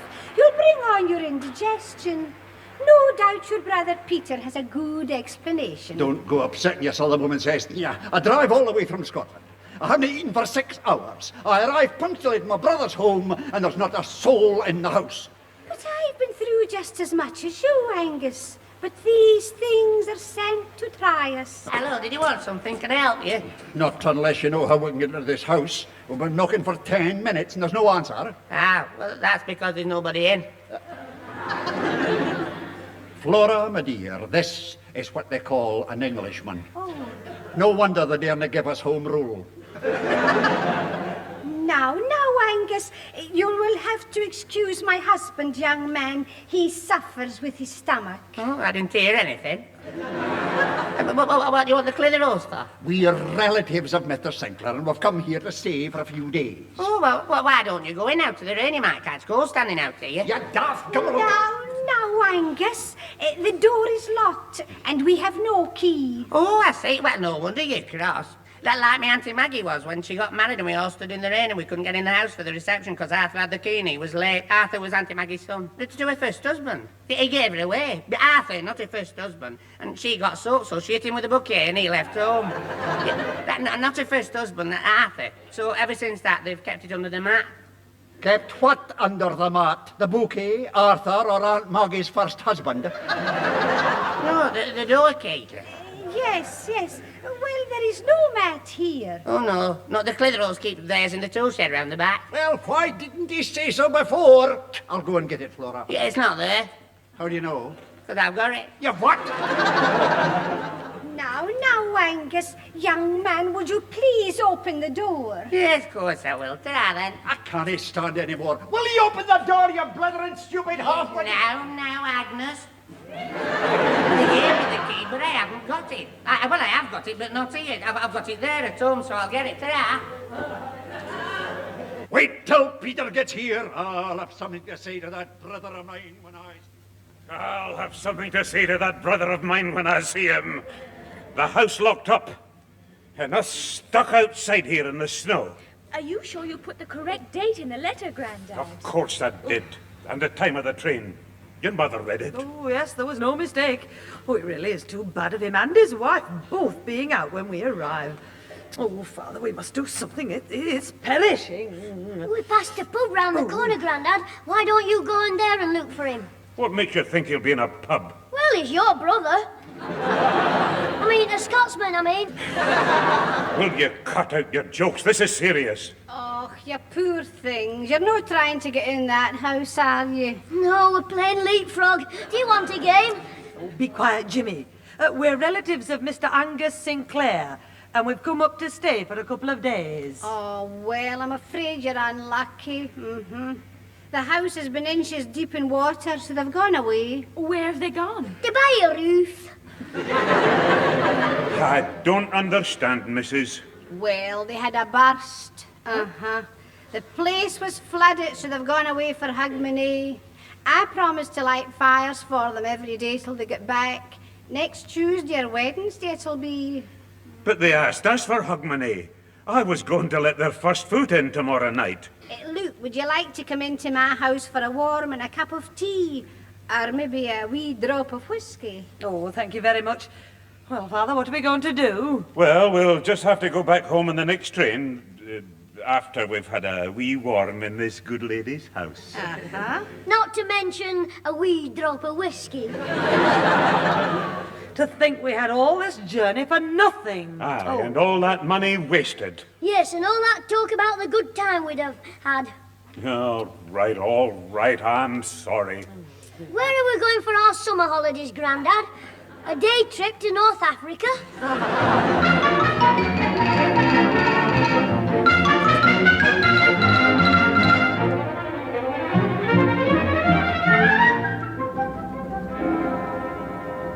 Oh, thank goodness we're nearly home. I never want to go through all that again. When you come to the end of a perfect day. All right, we can do without that. We've suffered enough today. Oh, don't get on to me. We didn't go to see my daft brother. What? I didn't mean that, Grandad. Oh, look, we don't want any more trouble from you. Well, it was only a joke, Well, Mum. we've had enough of your jokes on this journey.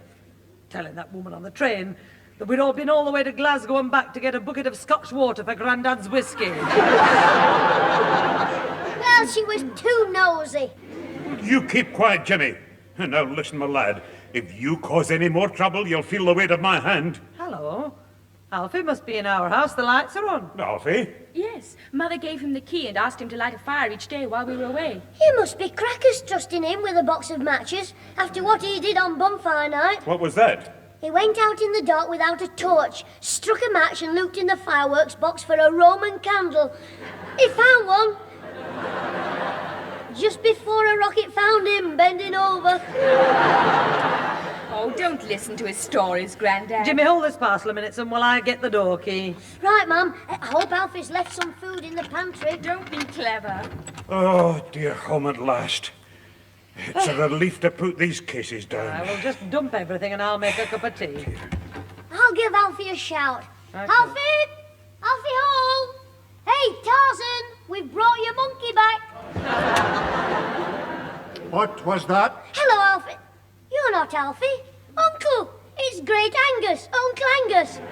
Uncle Angus, what are you doing here? Waiting for you, of course. Well, you're a fine one, Angus, and no mistake. Oh, hello, Flora. Hello, Peter. So you've arrived at last, all of you. We've arrived.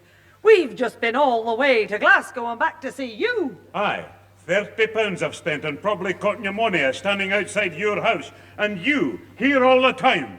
Are you drunk already? What? I had a drink from your neighbour. 2, Grandad. Remember, you coughed for 5 minutes before the woman would open the bottle again. Hiya, Jimmy. But, Peter, why did you go to our house when Angus wrote and told you we were coming here? We got no letter from anyone. That you must have done. I sent it at the same time as Jimmy's present. Well, the postman must have got fed up delivering your letters with no stamp on. Don't talk to us like you old reprobate. What? You're asking for trouble, Angus. Go on, let's have a scrap out all your kilts. Jimmy, you collected the parcel from the postman. Now, come on, was there a letter? No, of course Oh, heck. I put it in my pocket and gave it... Forgot to give it to me Grandad. What? You mean we've travelled 500 miles, spent a fortune, froze to death, and it's all your fault? Well, laddie, and what have ye got to say? Well, Happy New Year, Uncle Angus.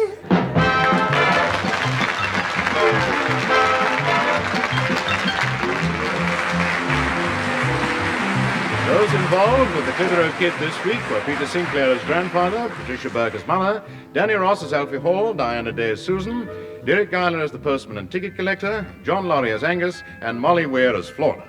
The recorded program was written by James Casey and Frank Roscoe, produced by James Casey, and starred Jimmy Clitheroe as the Kid himself.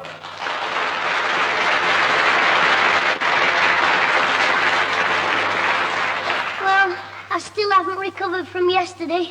Here I am in bed on New Year's Eve, and they're all living it up downstairs. The clock's just struck 12. A right happy hogmanay this is. Jimmy, are you still awake? Yes, Grandad, but I'm being quiet. Well, stop it. Hey? Come on in, everybody. Jimmy, take this. What is it, Grandad? Lemonade, of course. Right, all together now. Should all acquaintance be forgot? Come on, Jimmy, sing up. Should all acquaintance be forgot, and all lang syne.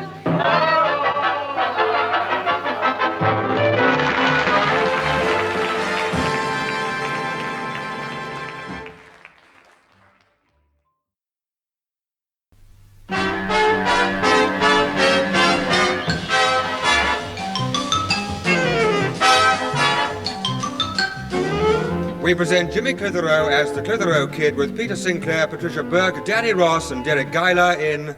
Next Door to Trouble.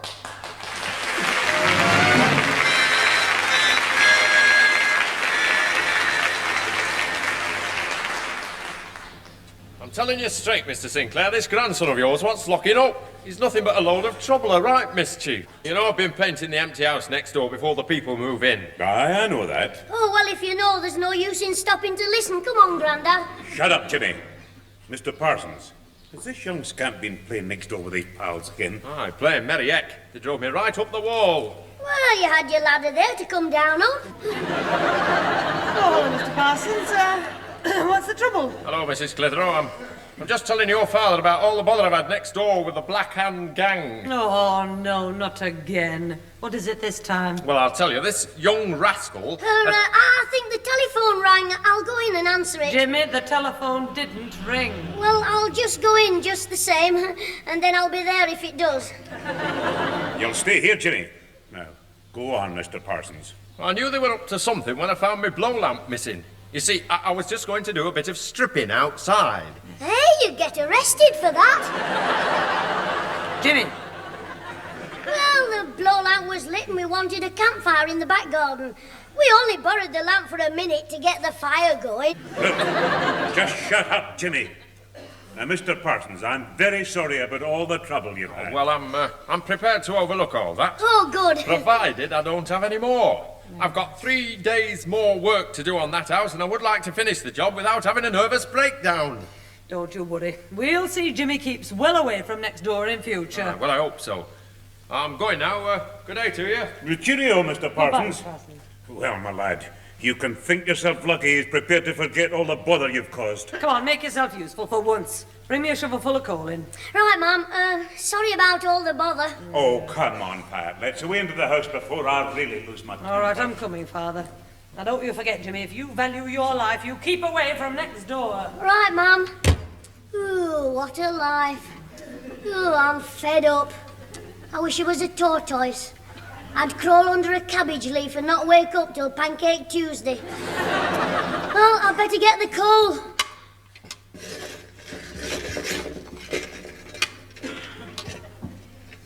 Hello, Jimmy, it's me, Alfie. Are you getting some coal in? No, I'm fishing for tiddlers. You daft looking. Yeah, that'll do. If you're going to be rude, I won't give you the present I brought you. No, I couldn't care less about the present. Yeah, look, it's wrapped up in this brown paper. Yeah, guess what it is? Now, let me think. Long, flat, and oblong. I know. It's a pie made out of rhubarb that's not been chopped up. Yeah. Don't be daft, it's a toy. Yeah, and I'll give you a clue. You think of something that Robin Hood always had with him. Maid Marian. I give No, it's a bow and arrow. But here. Oh, thanks, Alfie. It's just what I've always wanted, a bow and arrow. What a pity that painter's not still up his ladder. You what? I was just thinking I could have bagged an old grouse. Anyway, what are you giving me a present for? Well, it's like this, you see. I was having a shave this morning and trying to think where I got the cigarette lighter from. You were shaving with a cigarette lighter? No, look, will you listen? Just as I was cleaning my razor, I remembered. Susan lent it to me. Did she lend you the blade as well? Yeah, no, you see, I should have remembered Susan when I was looking through the old junk because thinking of her reminded me of it. Yeah, not the old junk, I mean, the cigarette lighter. It's got my name scratched on it. What, the cigarette lighter? No, the bow and arrow. I found it among the junk. Look, it's scratched on both of them. Alfie Hall. I wrote that. I thought you did. It's spelt wrong. Anyway, it's a very nice present, Alfie. But I don't want you to tell me Mum and Grandad you're giving it to me. Well, why not? Well, I want to keep it a secret till I can shoot it properly and surprise them. Yeah, well, I won't tell them. Oh, excuse me butting in like this. Hello, Sonny. You getting some coal in? No, he's fishing for tiddlers. Oh, a comedian, eh? Well, I'm not surprised with that face. Now, wait a minute. Would you put me in mind of? What do you want, Mr. Allroyd. Bert Allroyd. You know, Sonny, your father here.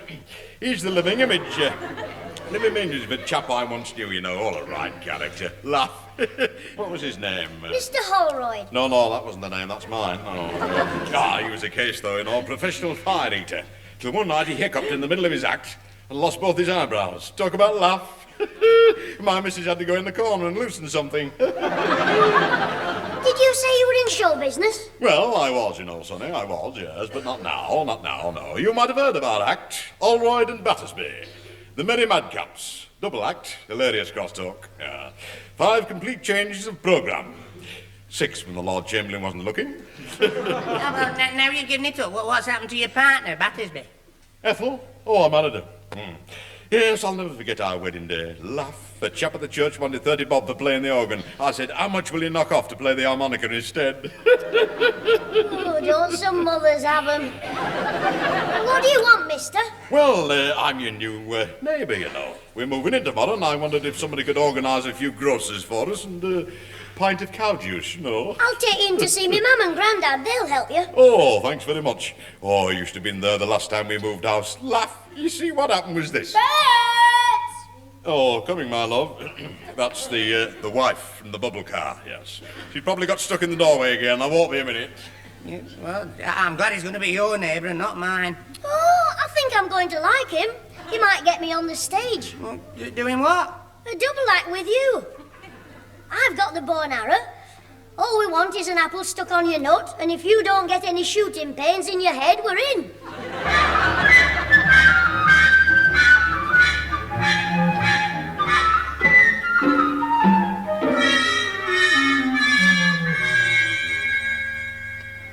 Alfie, before you go in and say hello to me, Mum, I want a word with you. Well, hurry up, because I want to know if Susan sent me any messages on the phone while she's away. Oh, she did send one for you. She said, listen to Jimmy and do your best to help him.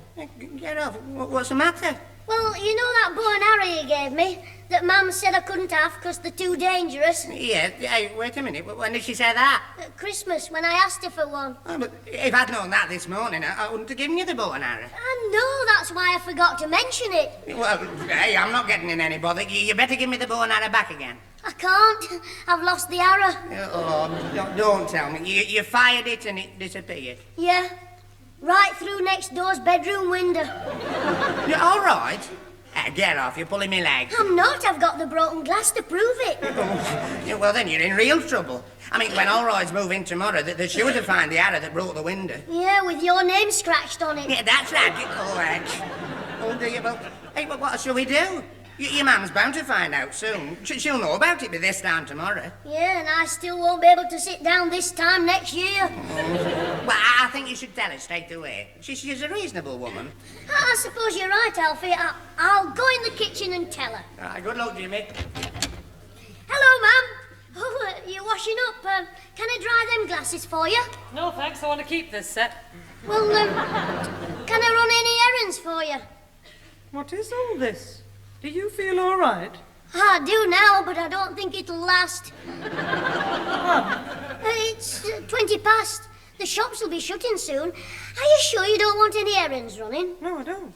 Well, I'll mop the front step for you. It isn't dirty. Well, I'll dirty it. I mean, are you in a good mood? Yeah, but I won't be for long if you keep this up. Well, Ma'am, what I came in to tell you was this. Yes? Mr. Holroyd was a comedian. Yeah, I know that. Oh, well, there's no need to tell you then. Ta-ra. Well, Jimmy, she didn't murder you, did she? No, but she might do when I tell her about next door's window. Oh, look, you've got to tell her sometime. How long can you hope to put it off? Just till I'm 21. Anyway, it's your fault as well. Why don't you tell me, Mum? Yeah, all right, I'll tell her with you. We'll see your mother together and we'll make a clean breast of it. Yeah, Mrs. Clitheroe, Jimmy and me have got something to tell you. But before we do, Ma'am, will you put that carving knife down? Look, what is all this? Well, Jimmy and me, well, we've been a bit silly, haven't we, Jimmy? Yeah, we've been as daft as Dicky Dotty. Oh, shut up. Look, Mrs. Clitheroe, you know Jimmy's always wanted to go an arrow. Yes, and he knows I've always said he can't have one. And I still say it. So if you've come around offering to buy him one, Alfie, you can forget it. That's what I say. Come on, Alfie, let's forget it. Ah, but be reasonable, Mrs. Clitheroe. Lots of lads have bows and arrows. Well, Jimmy's not having one. They're far too dangerous. People who give children things like that should be locked up. I wouldn't blame any child who had an accident with a bow and arrow. I'd blame the thoughtless idiot who gave it him in the first place.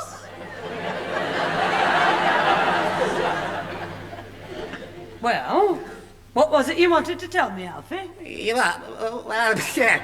I was going to... I mean, it's just that... Don't try Mr. Holroyd was a comedian. I've done that. Well, it was nothing, Mrs. Clitheroe. It'll keep until you're not quite so touchy. You'll be busy. I mean, come on, Jimmy. Well, Alfie, do you feel any better now you've made a clean breast of it? What are we going to do?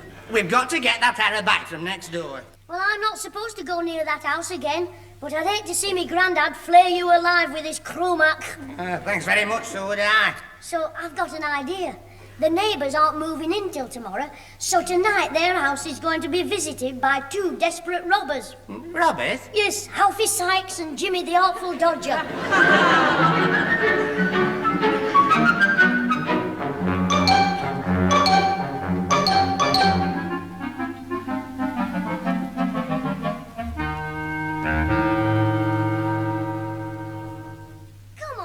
Get lifting. Oh, I'm worn out. I've shifted more of Allroyd's furniture than the removal men. Look, it's no use grumbling.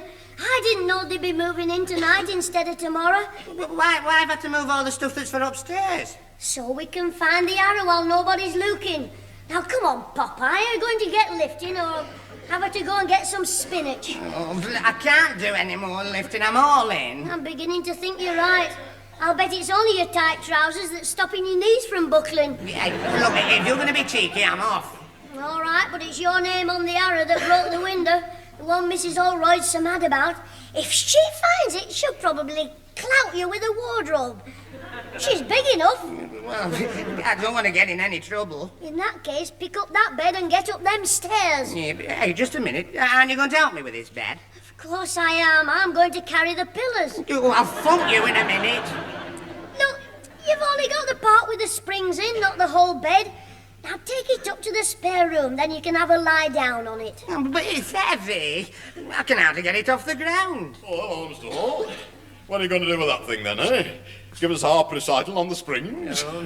It's not funny, it's very heavy. Oh, well, you want to try the trick I learned from Muscles Milligan, the strong man. You know, the secret is to lift to the knees.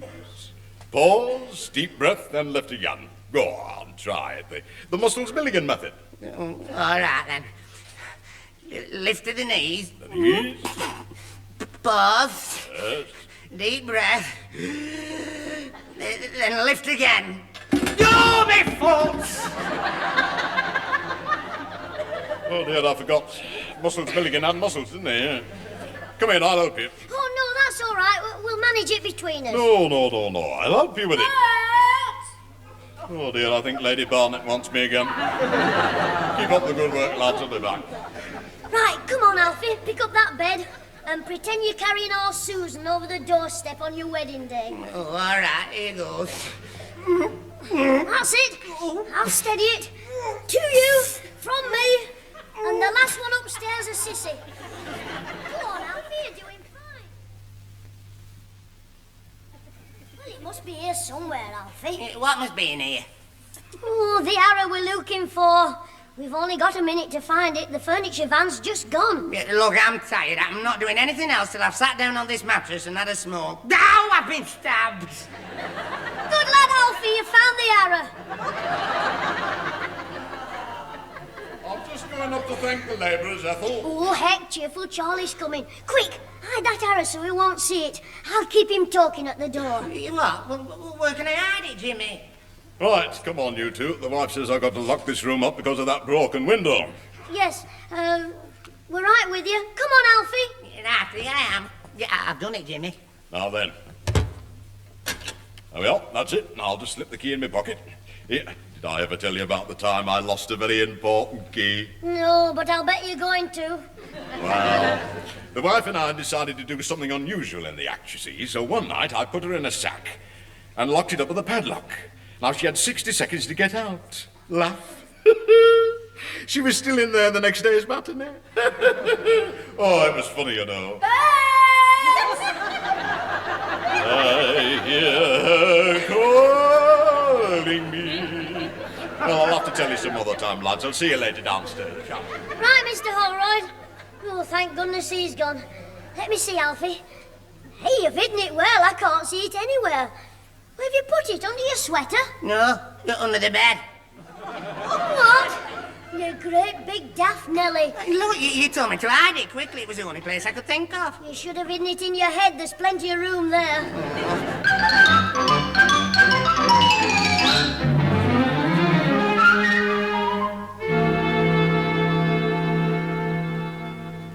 Mrs. Holroyd. Oh, thank you, Mrs. Clitheroe. A cup of tea is just what I needed. Are you sure you won't have one, Mr. Holroyd? Now, Bert's the name, my dear. But I won't have one, thank you, no. As soon as your father comes downstairs, he's taking me to his local, and I'd hate to insult the beer by arriving without a thirst. Yes. All right, Bert. Oh, yeah. Well, you'll have one, won't you, Alfie? Or are you going on the beer as well? Oh, no. No, I think beer tastes worse than your tea. Huh? I mean, I like your tea better, even if it does spoil my taste. What? With first, 2 lumps, please. Yes, all right, Alfie, I understand. Here you are. Thanks very much. Oh, Jimmy, are you going to take all day bringing those cakes? Come on. Mum. Oh, I'm sorry, Mum, but they wouldn't all fit on the cake plate. Don't speak with your mouth full. Have a cake, Mrs. Holden. Well, I shouldn't really. I'm watching my figure. Well, eat it with your eyes shut. Oh, I will have one. They look delicious with all that cream in them. Yes, you want to lick round the edge and work in. Jimmy, disgusting. Come on, Bert. Help yourself, and you, Alfie. No thanks, my dear. I'm not very keen on sweet things. No, it's more for bitter. Come on, Alfie. You'll have a chocolatey Claire, won't you? Oh, yes, please. You remember me having one on Sunday, do you? I remember you having 3, but who cares? Don't be cheeky. And in future, don't help yourself in the kitchen before you come in. It was a spare one, Mum. I told you. They wouldn't all fit on the plate. One fell on the floor. Oh, don't tell me you've eaten a cake that fell on the floor. Of course not. I put it back on the plate. I took another one to make room for it. Oh, you are the end. Which cake was it? Come on, show me. It was, the one Alfie's just eaten. Oh, sorry to keep you waiting, Bert. Shall we go then? Right, you are, Peter. Now, will you excuse us, ladies? Of course. Have a nice time. Yes, but behave yourself, Bert Holroyd. Now, my little lotus blossom. I always know when I've had enough. Yes, when somebody carries you home.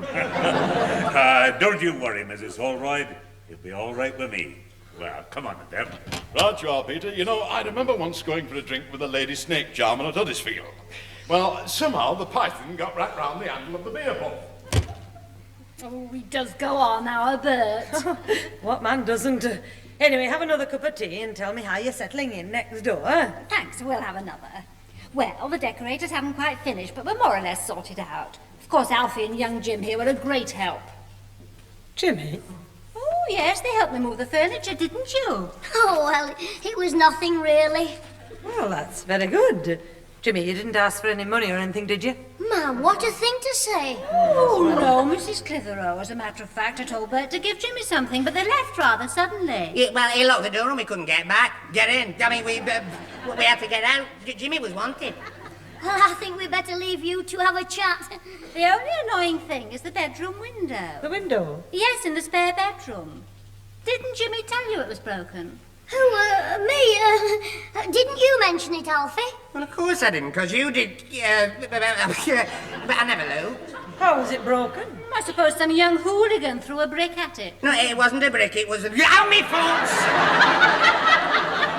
Sorry, Alfie, I was just jumping up to go out. Yes, well, that's a good idea. Why don't you and Alfie go and watch television? Go on, off We've with got you. to fix his bike, haven't we? Have we? Oh, yes, we have. What's wrong with it? Well, nothing. But I mean... He's not sure there was a rattling, but it might have been his head. Well, don't be out too long. It's cold. All right, Mum. Bye-bye. Bye, son. Goodbye. Bye, Alfie. Yeah. Right, now's our chance to do the job. Well, I hope it's not too much, because I left my tool bag at home. What are you on about? Well, you said there was something wrong with my back. Oh, don't some mothers have 'em. Have you left your brains in your tool bag? We're going next door to borrow one of the ladders the decorators left and get that arrow back. Oh, of course, we can get in the bedroom while they're both out. You were clever to think of that. Oh, it wasn't clever, All right, funny fella. Get the torch from your back and let's get cracking. Well, Father's an electric light in the bedroom. Oh, somebody might see it there. That's twice you've thought of something in the last minute. Would you like to lie down for a bit and give your head a rest?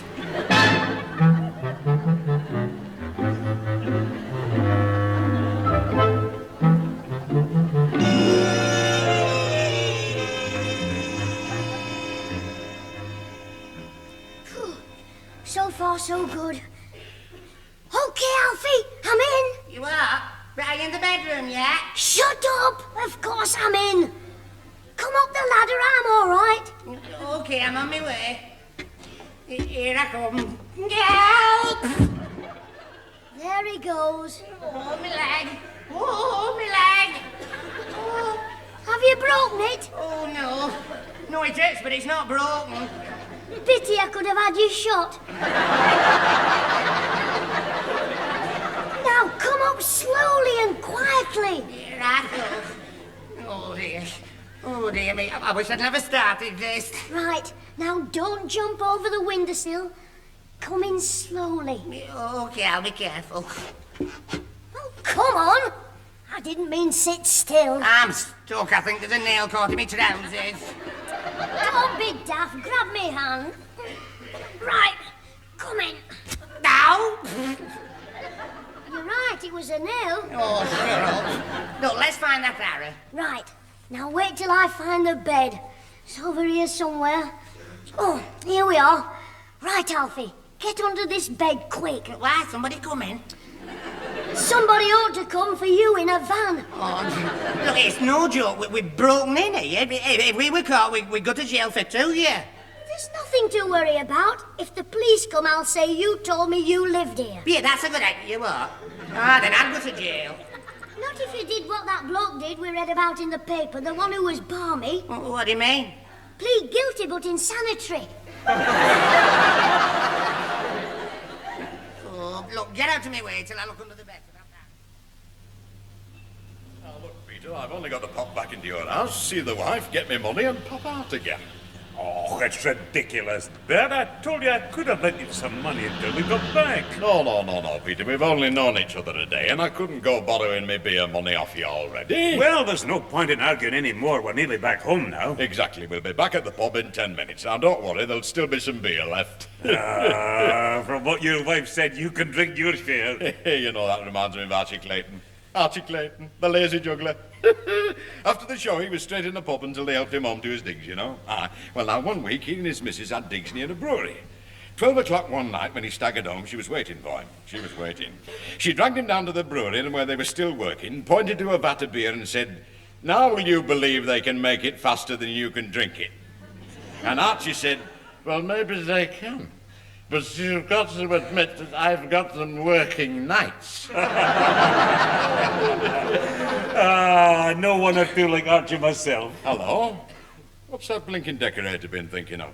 Decorator? You mean at your house there? He's left one of his blooming ladders leaning against the wall there, right by that broken window. The fool. Now, that's asking for trouble. Well, I'd better put it back on the floor again. Honestly, some people, they just don't think at all.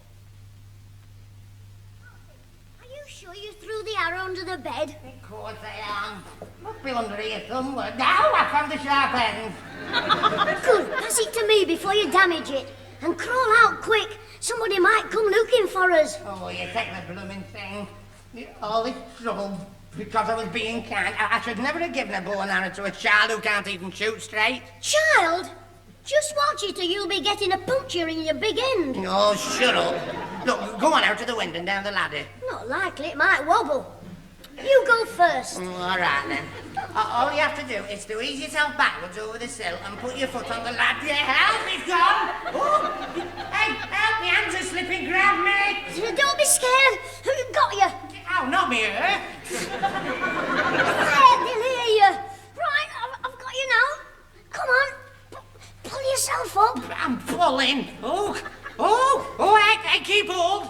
Oh, that's it. Oh, I'm in. What happened to the ladder? It's gone.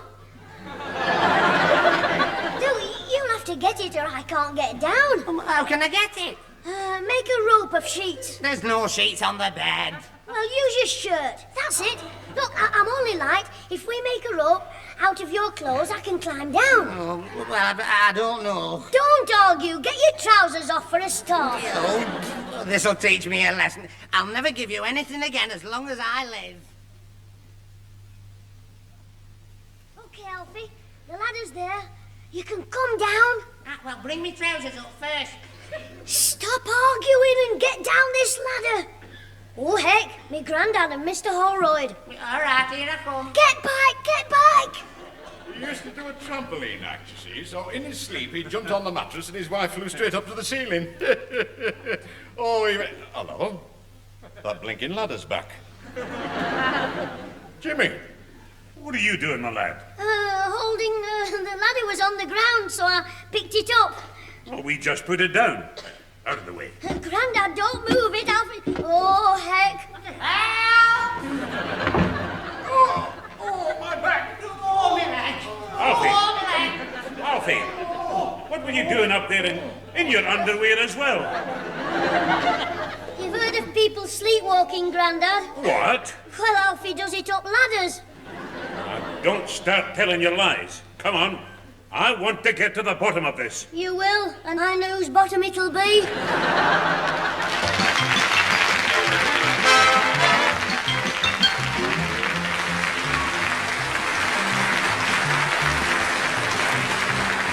Those involved with the Clitheroe Kid this week were Peter Sinclair as grandfather, Patricia Burke as mother, Danny Ross as Alfie Hall, Derek Guyler as Bert Holroyd, Betty Alberge as Mrs. Holroyd, and Brian Truman as the decorator. The recorded programme was written by James Casey and Frank Roscoe, produced by James Casey, and starred Jimmy Clitheroe as the kid himself.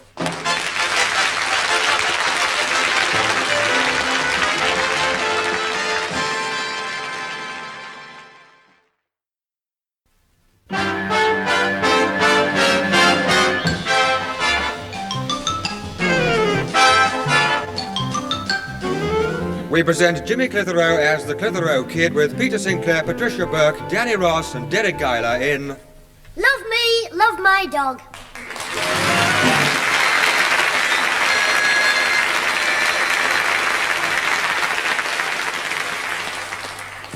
Well, now, do you fancy another cup of tea, Mrs. Clitheroe? No, thanks, Mr. Holroyd. We must be getting back very soon. Oh, well, you haven't far to go, only next door, eh? Yes. Now, what was I telling you? Oh, yes. One of my biggest laughs when I was on the stage with the wife, you know.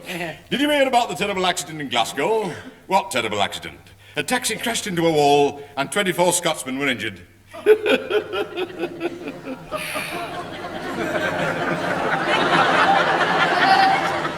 Very funny. Yes, the Glaswegians didn't think so. Yeah, I once told that to Glasgow Empire. Laugh. Someone threw a haggis at me. So I wouldn't call that very amusing, I must say. Oh, neither did the wife. She caught it right in the clock. Yes, talking about the dear little woman, now where is she, eh? Well, don't you remember, Mr. Holroyd, she said something about popping up to the bedroom to plug the electric blanket in. Oh, aye, that reminds me of a very funny incident that, you know. We were once playing the Attercliff Palace, it was, yes. We were following a skiffle group called Ginger Tom and his alley cats. Now, he had an electric guitar, you see, and halfway through the act, the wife tripped over the wire on the side, pulled Tommy's plug out and cut him right off in the middle of his Cumberland Gap. Oh, you know, the wife had to rub my ribs to make the stitch go away. She did, you know. Pat, Yes. if we're getting back home, we'd better find young Jimmy. Where is he? Ah, yes, now, he went up to the bathroom about 20 minutes ago. Would you fetch him down, please? Oh, I will do that for you, yes, and I'll Thank you. fetch the wife so she can say ta-ta to you. Yes. Oh, by the way, I must tell you about the 3 lady acrobats who got locked in the bathroom. Yes, you know, they were there from Saturday till Monday. Yes, and then they had the bright idea of climbing on each other's shoulders to reach the bathroom window. Now, this is the funny part. Laugh, this will kill you. Now, you see, they were there. Oh, heck. What am I going to do? It's not behind the scales. It's not in the airing cupboard. I've got to find it. Oh, there you are, young Jim. Your mum and your granddad are just going. They're waiting for you, lad. Oh, heck. I can't go yet, Mr. Holroyd. Not until I find Timothy. Oh, Timothy, eh? Me white mouse. I got in off me pal Ozzy this morning for 3K light suckers. Oh, I see. Well, what makes you think your white mouse will be in our house? Well, when I came round here, I had him in my pocket with a piece of cheese, and now there's nothing there. He must have got out and run away. We've got to find him. You look under the bath while I have another look in the cupboard. Yes, right, old Jim. Wait a minute now. What was that? It was me making mouse noises. Can you see anything under the bath? Yes, hang on. I think I can see something. Oh, good. Catch it before it runs away. Oh, I don't think there's any danger of that. It's a back collar stud I lost this morning. I wouldn't be so funny if I were you, Mr. Holroyd. I mean, Timothy might see you bent down like that, and he's got very sharp teeth. Yes, well, I'll just look over here by the door. That's it.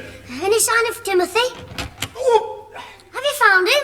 No, the door's found my head.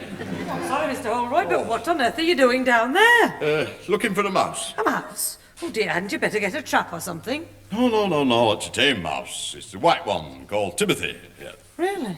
Well, I know you haven't been our neighbour for long, Mr. Holroyd, but I didn't see you as a man who kept pets. Well, not that sort, anyway. Oh, well, no, it's your Jimmy's mouse, you see. Oh, Yes, he what? got it from a little pal called Ozzy. Yes. Jimmy, you had no right to get that mouse without asking me. You know how Susan's terrified of them.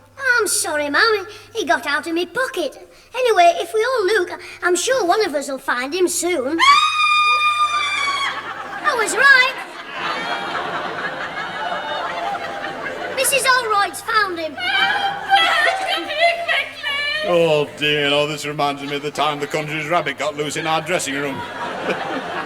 Laugh, the wife took one look at it and told me to go out and buy a ferret. Come on, Mr. Holroyd, let's go and help her. Oh, very funny. Well, yes, right on. Well, our room's just across the landing here. Have no fear, Ethel, dear. The big game hunters all are here. That's a good one. Oh, shut up, you little pest. Oh, no, just stop her, you big soft-fitted heifers. Get it out of here. Well, if you tell me where it is, I can't see it. It's over there, getting into my slippers. Well, it's wasting its time. You take size 8s. Wait a minute. Hang on, I'll catch it. What's going on in here? Somebody being murdered? Yes, me, when you get me home. What? It's Jimmy. He's got a white mouse from Ozzy, and he's got loose in Mrs. Holroyd's bedroom here. Has it? Well, first thing in the morning, Jimmy, you'll take it back. Oh, but Grandad, it's me pet. You'll take it back, I say, and you'll bring no more pets home. Do you understand me? Well, I think you're all cruel, making a poor little mouse live in a rubbish dump. It's going back to live at Ozzy's house. That's what I said, in a rubbish dump.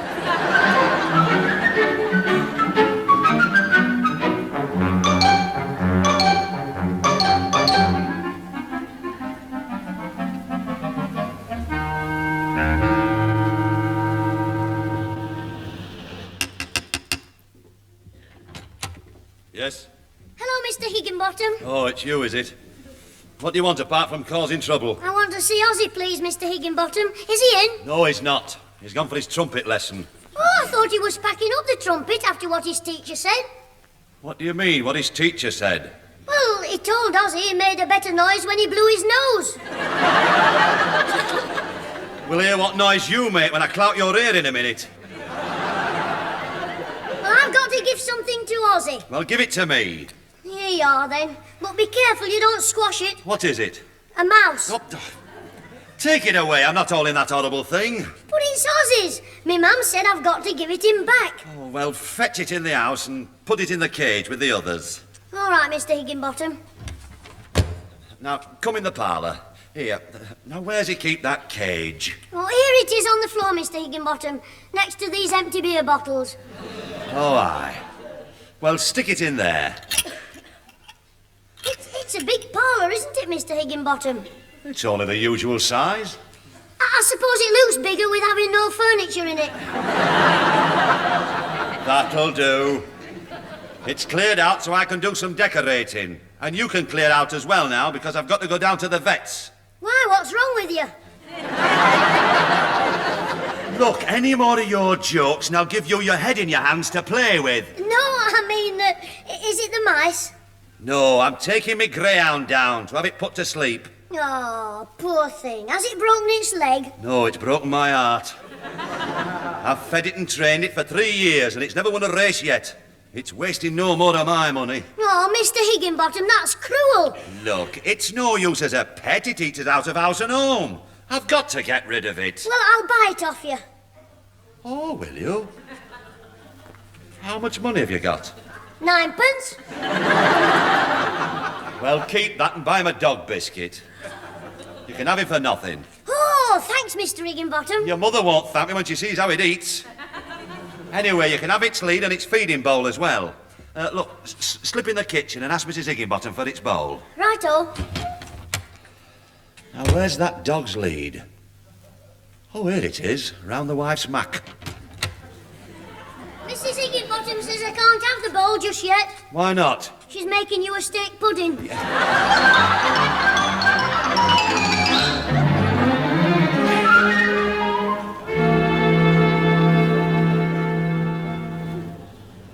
Now, come on, there's a good dog.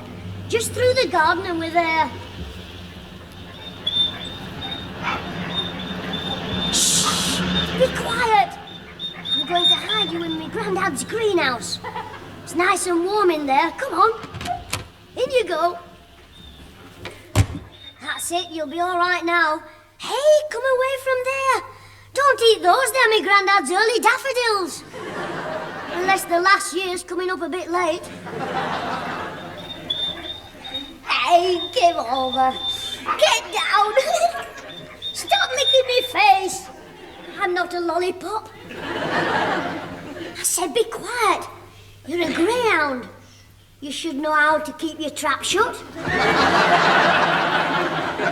It won't be long, so not a sound. Have a little sleep.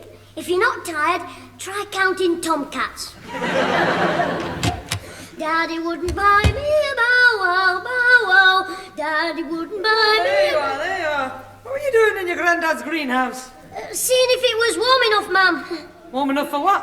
The slugs. I don't want them to catch cold. Don't be funny. Did you take that mouse round to Ozzy's? Yes, ma'am. Ozzy's got it back now, so you don't need to worry anymore. Good. Well, I'm just going to get the tea ready. Is there anything you fancy? Yeah, a packet of dog biscuits. Oh, sorry, ma'am. I'm just being funny again. It's with living next to Happy Herbert Holroyd. I think it's catching. Look, it's cold out here. You get in the house. I'm just bringing this washing in. Righto, ma'am. Well, so far so good. How much is that dog in the greenhouse? The one with the knot in his tail. How much is the... Oh, hello, Grandad. Hello, Jimmy. Well, there's a cup of tea in the pot if you want it. Oh, no thanks, Grandad. Anything in the paper, Grandad? No, not a thing. Well, what are you reading it for? I mean, there's nothing exciting in it. Hey, turn over, Grandad. Let's see what's on at the pictures next week. Oh, all right. Well, I suppose I'll have to take you as usual. But no cowboys this time. Well, here's one, an animal picture. Will you take me to see this? Which one? Where it says, the most exciting picture of the year. It's about a kitten. Who's in it? Bridgetty Bardot. Oh, no, Jimmy. I don't think I could take you to see that. Why not? You took me to see Lassie. You remember when she was locked in a burning shed and you cried all over your chalk ice? Jimmy, I did not. Well, I'll put the washing in the kitchen. I'm going to sit down for 5 minutes. Shall I get the stool for you to put your feet on, ma'am? No, thanks. Oh, it's no trouble, ma'am. What are you up to? You did take that mouse back, didn't you? Oh, yes, ma'am. Good. Oh, Susan isn't half frightened of mice, isn't she? Well, most girls are. She's not frightened of dogs, though. Oh, no. Well, maybe I should have had a dog. Oh, no, you don't. He nearly had you that time, Pat. Don't you like dogs, Mum? Yes, but you're not having one. Charlie Thompson's mother let him have one. Well, I'm not Charlie Thompson's mother. No, if you were, I'd have a dog. Jimmy, you heard what your mother said. Mind, Pat, a dog is different from a mouse. Father, don't you start. Oh, I'm not saying he should have one, but, well, I was just thinking about when I was a boy. Well, my father never had a dog, so whenever I could, I was over at my uncle's farm because he used to send me out to round up the sheep. Why hadn't your uncle got a dog either? Now listen, both of you, I've heard enough. Once and for all, you're not having a pet till I decide you're old enough to take care of it. All right, but I'll tell you this. When I'm 21, I'll walk in here with the biggest elephant you've ever seen.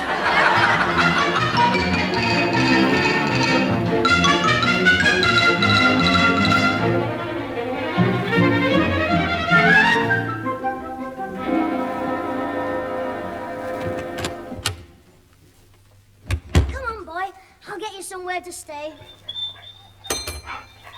That'll fetch him. Take a seat, I'll be with you in just a minute. That's the vet from the kitchen. Come on over here. You won't be here long. Just till I can change the minds at home. Mum's the trouble. My granddad's a walkover. One good lick and he'll be taking you for walks. To the Rose and Crown. Oh, hello, Sonny. Now then, what seems to be the trouble? Are you the vet? Yes, that's right. What's wrong with the dog? He's not ill. It's his back. What's wrong with his back? He's got nowhere to lay it down tonight. What do you mean? Well, you let dogs live here, don't you? Well, we board them. Do you want to leave this dog here? Well, just for a few days. Well, I think we've got a spare kennel. I'll just give him a check over. I don't want him passing any little germs onto the other dogs. He's got no germs. Oh, I'm sure he hasn't. He looks a fine dog. Come here, boy. Come. What's his name? His name? Yeah, what's his name? Well, guess. I don't want to play games, Sonny. Here, what's it say on the collar? Horatio Higginbottom. It's a funny name. He's a funny man. Here we are. Lightning. Well, that's a good name for a greyhound. Now then, open your mouth. What for? Not you. The dog. Now, that seems to be all right. Now, then inside his ears. Yeah. Well, that's fine. Well, he can stay here all right. The charge is 10 shillings a week. Oh, heck. I haven't got that much. Well, how much have you got? 9pence. 9pence? Could he have bed and breakfast for one night?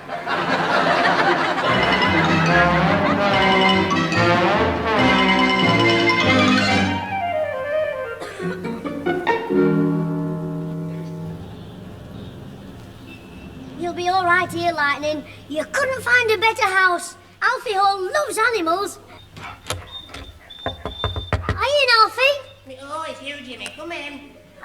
I've got a friend with me. Oh, well, bring him in as well. You sure you don't mind? Ah, not at all. The more the merrier. Come on, boy. In we go. I'm here in the kitchen. I can see that. Do you always have your meals in here? Well, I do when my mum and dad are away, like they are now, because if I cook anything up, by the time I've taken it out the oven, burnt my fingers and found the cloth, it's gone cold. Would you care for a lamb chop? I've just cooked some and ooh, a dog. Hey, he's a big one, isn't he? Oh, yeah, but he's very friendly. Is he? Come here, boy. Come to Uncle Alfie. Go on, Lightning. Hey up. Get down, boy. Down. Oh! What happened? You've been struck by lightning. Give over. I fell over the chair, that's all. He's very pally, isn't he? Oh, I think he likes you. Hey, look, he's holding your hand. I know, between his teeth. Oh, I think he's trying to tell you he's hungry. Oh, of course, that's it. Look, I'll get him some scraps from the pantry. Let go, boy. Come here, Lightning. I won't be a minute. We'll get him something nice. I knew you'd like Alfie, Lightning. Hey, get down. Hey, get off the table. Oh, heck. Here we are, I found a bone. Well, I think you better have it. He's just pinched your chops. Oh, flipping heck. Naughty Lightning. Jimmy, what are you doing with him apart from getting him free meals? Well, you see, it's really Mr. Higginbottom's dog. Higginbottom's? No wonder he's hungry. Yeah. And just because Lightning hadn't won a race, he was going to have him put to sleep. Oh, how cruel. The big heartless layabout. So I said I'd keep Lightning, and he gave him to me. Yeah, well, good for you, Jimmy. You did a very nice thing. I'm glad you think so, because I want to leave him here. You are?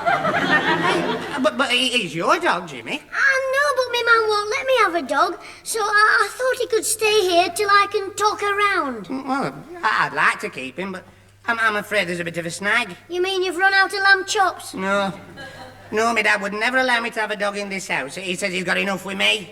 Well, he could sleep in the wash house. Oh, my dad wouldn't have a dog near him. Don't tell me he sleeps in the wash house. No, he is. Dogs, and he's the boss round here when my mum's out. And if he says no animals, I've got to obey him. Well, I didn't think you'd let us down, Alfie. But Jimmy, I've told you, my dad said that... Come on, Lightning. Back to horrible Higginbottom. And he'll drag you to the vet, and the vet will put you to sleep, and nobody cares. Oh, no, Jimmy. He can't go back there. Good. He can stop here, then. Yeah, no! Oh, look, there must be another way. Surely your mum wouldn't mind. She's such a nice woman. She is to you. Hey, that's an idea. You take the dog to our house, say it's yours, my mum will like it, and you can give it to me. That's it. Yeah, all right. Hey, no, wait a minute. No, I couldn't tell your mum a fib. Oh, what about when she spilled the pepper in the dinner, and you said it was delicious? Then you came in the kitchen and drank 2 jugs of water. Ah, well, that was different. I didn't want to hurt your feelings. You're not bothered about hurting mine. Hey, if I gave you Lightning, you wouldn't be telling a fib. Hey, no, of course not. That's the answer, isn't it? Hey, but don't forget to give him back to me. Oh, I won't, Jimmy. Good. Come here, Lightning. Alfred Hall, this is your dog.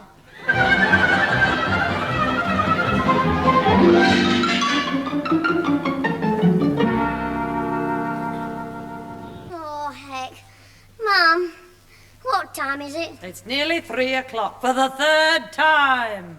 Oh, where is he? Are you expecting somebody? Yeah, the postman on a lead. Alfie with a letter from our Susan while she's running at the White City, working in London. Oh, don't talk silly. And stop climbing all over the settee. I'm trying to do my nails. Ma'am, it doesn't half pong that paint you put on. It isn't paint, it's nail varnish. Well, why do you put it on? Because it makes my nails look better.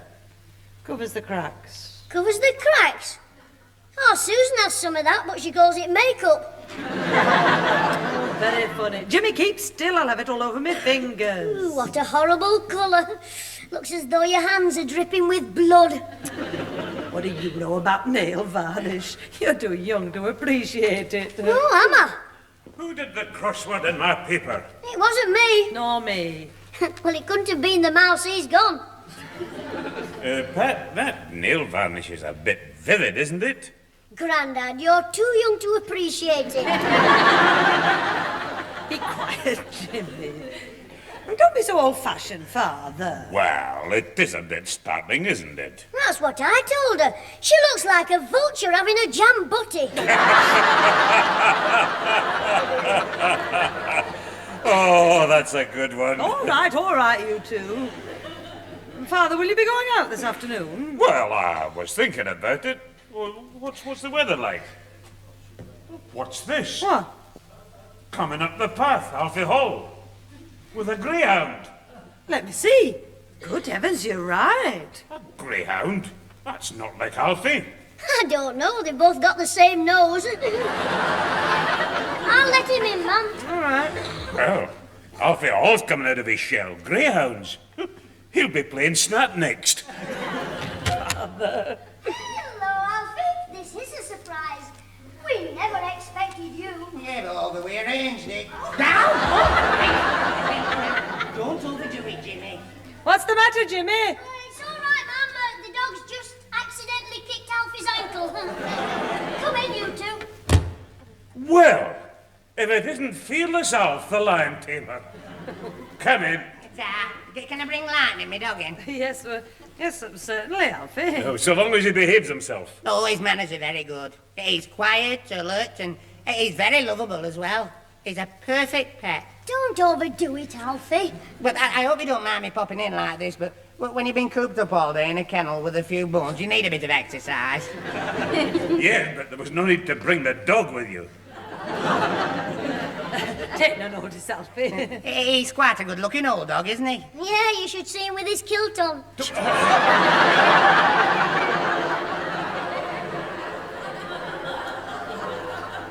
Never you mind the comedy now. Hey, Alfie, did you say his name was Lightning? Yes, that's right. Well, doesn't Higginbotham run a greyhound under the name of Lightning? Well, yeah, this is it. But, I mean... Alfie, you big blabbermouth. You mean it's Higginbottom's dog? Well, no, it's mine. Oh, you bought it? Well, no. No, you see, he gave it to somebody, and they gave it to me, and I'm giving it to Jimmy. Oh. But, I mean... Oh, don't some mothers have them? Look, Alfie. What is all this? I think there's been a conspiracy going on. Oh, it's no use, Jimmy. We can't keep the secret any longer. What do you mean, we can't? I've never made a wrong move yet. Come on, Alfie, out with it. What's Jimmy been up to? You see, Mr. Higginbottom gave the dog to Jimmy. Jimmy, you had no right to accept it. You deserve a good spanking, ignoring your mother's orders. Oh, well, if you don't mind me saying so, I think he deserves a medal. You see, just because the dog couldn't win races, Mr. Higginbottom was going to have the poor defenceless animal put to sleep, but Jimmy stepped in and saved its life, and I think Jimmy must be the kindest lad I know. Never mind the commercial. Can I have the dog? Well, that puts a different complexion on things. Now doesn't it, Pat? Well, I suppose it is. Well, it is rather different. Look, please give Jimmy another chance. Let him keep Lightning as a pet. Well, if it means saving the dog from that layabout Higginbotham, I say we should. All right, Jimmy. You win. Oh, thanks, Mum and Grandad. Alfie, you're a pal. The next time Lightning pinches some chops, I'll save one for you. Oh, I'll just go and see who's at the front door. Right, Pat. Now listen to me, Jimmy.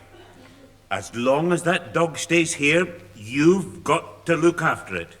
Understand? Oh, I will, Grandad.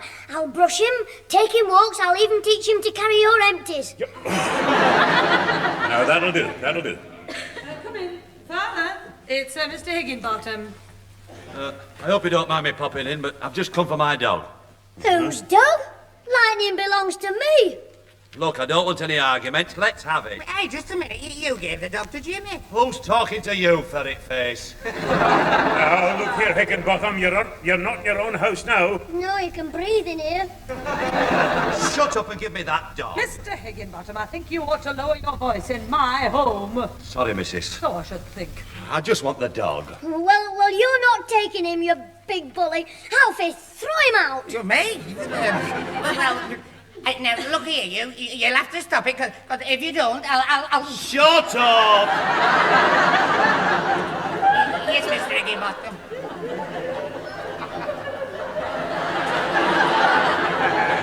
Look, will you get this kid out of here before I belt him? Now, just come in the hall, Higginbotham, and I'll talk to you, man to man. Come on. All right. Now, if there's going to be any trouble... I don't want any trouble. Look, I did give the lad the dog, but there's a bloke from the greyhound track wants the dog to train the youngsters, and he's offered me a £5. All right. You can have the dog. Thanks, Pete. You're a gent. Cost you £1 to buy it back. You Scots! What? All right. The bloke's waiting. Look, they had £1. Thank you. Now, take your dog. Oh, Grandad, you traitor. You promised. And now you'll let him take the dog to the vet. He's going to a good home. That's more than I've got. I'll run away from home. I'll join a circus, that's what I'll do. And then I'll have some pets. Look, the dog will be fine, and he's given me £1 for you. I don't want a pound. Yes. Now, Jimmy, away you go down to the pet shop and buy yourself a nice wee puppy. Hey, Jimmy, and that's smashing. What kind of dog do you fancy? Well, Charlie Thompson's is nice. It's got thick hair all over its face. A mug rump terrier. Eh? That's a new one on me. A mug rump? Yes, its hair is so long you can't tell its mug from its rump.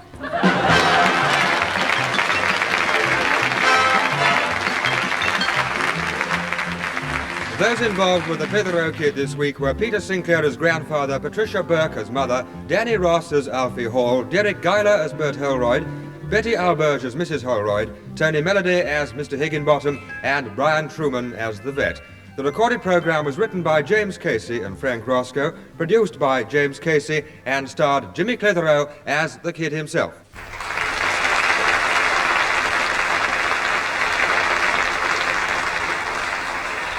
I just came back to tell you I got the dog all right. I call him Spot.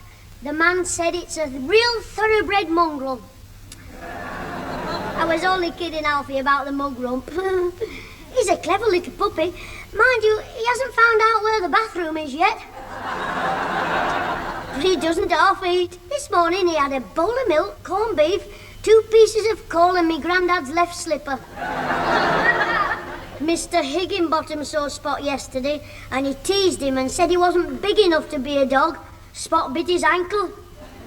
I said, don't get cross, Mr. Higginbottom. After all, he's only a nipper. Ta-ra!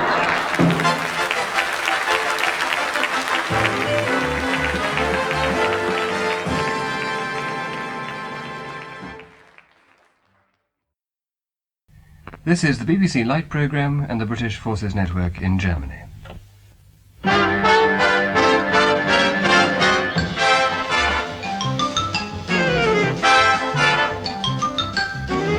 We present Jimmy Clitheroe as the Clitheroe Kid with Peter Sinclair, Patricia Burke, Danny Ross and Diana Day in... Too much to swallow.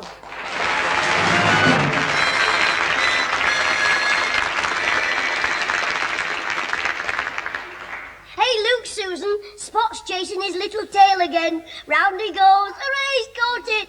Will you shut up while I'm writing this letter? And keep that scraggy little mongrel quiet as well. Scraggy little mongrel? He's very clever, Spot is. I've already taught him to hold his paw. So what? Lots of dogs hold their paw up to shake hands. Shake hands? Spot holds it up when he wants to leave the room. I'll bet he's cleverer than any of the animals I'll be seeing at the circus tomorrow. Come on, Spot, lesson 2. Carrying a rolled-up newspaper in the mouth, 3 times round the room earns you a biscuit or a bite of our Susan's leg. Look, it's time that dog was where you should be, in bed. And I hope he isn't going to keep us awake again, whining all night in the kitchen. Oh, he won't do that now he's got a proper bed.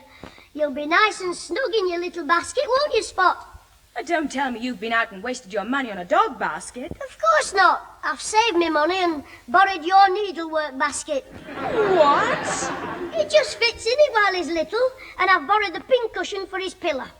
You little horror. You'll give me that basket back. I'm not having that dog chewing it to pieces. It'll be all right. It's got a blanket inside it. A blanket? Well, it's Grandad's old kilt.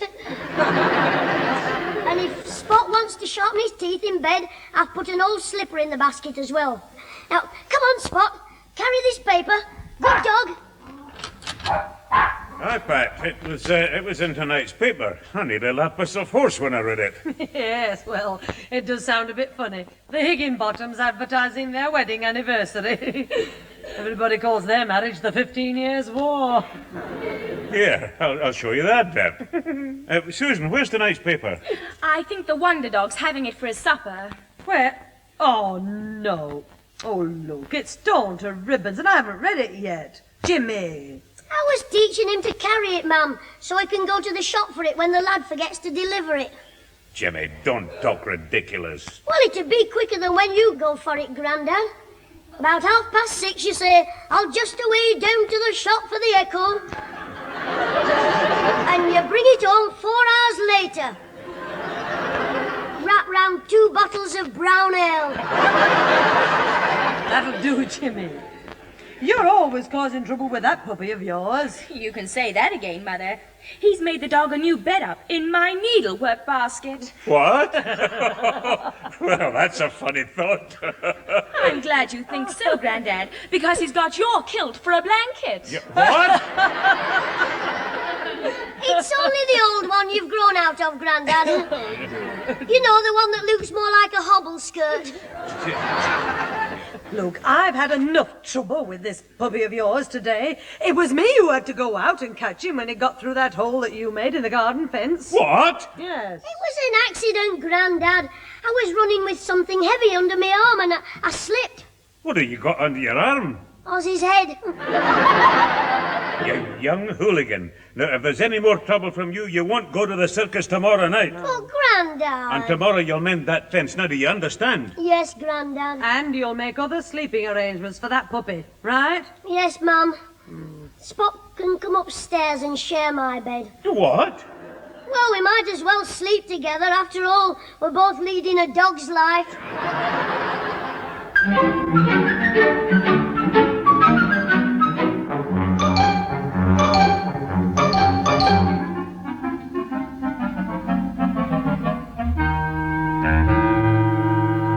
Now, where's me tire lever gone again, Jimmy?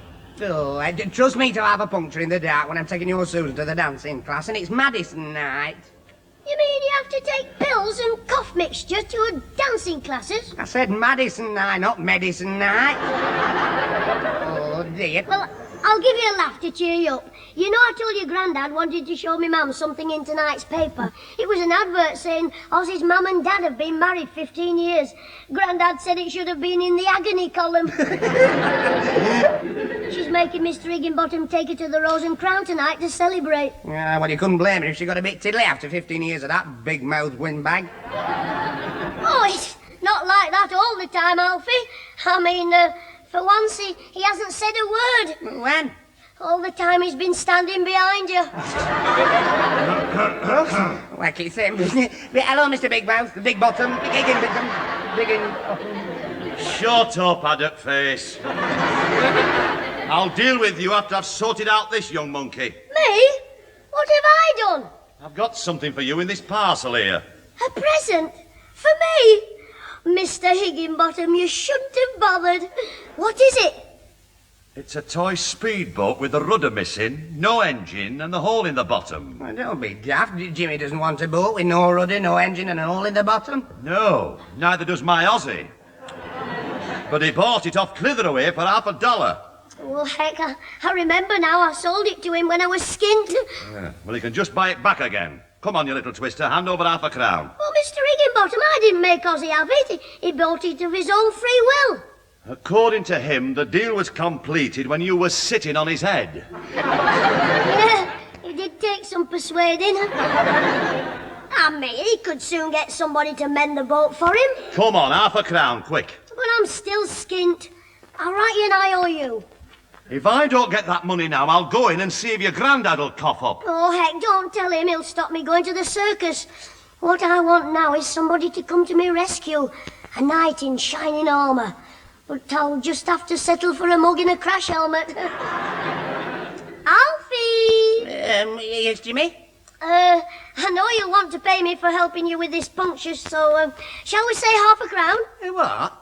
All you did was get me repair outfit out of me tool bag so you could mend your football bladder. You're getting no £0.50 out of me. Well, there's gratitude for you, and after I save you £1 tonight. You saved me £1? How? Didn't I switch your lights on just before the policeman came down the street? Well, yes, you did, but I don't... If you don't have any lights on after dark, you get pinched and fined £1, can't you? Well, yes, you can, but I... So I saved you £1, didn't I? Well, yes. I mean, no, you... Oh, look, I give in. Here, Mr. Higginbottom, £0.50. Ah. You know, but I think you're too soft with him. If I were courting this lad's sister, I'd let him get himself out of trouble. If you were courting my sister, I'd get myself out of the country. What was that? Nothing. Here's your boat back. And don't try any tricks on Ozzy again.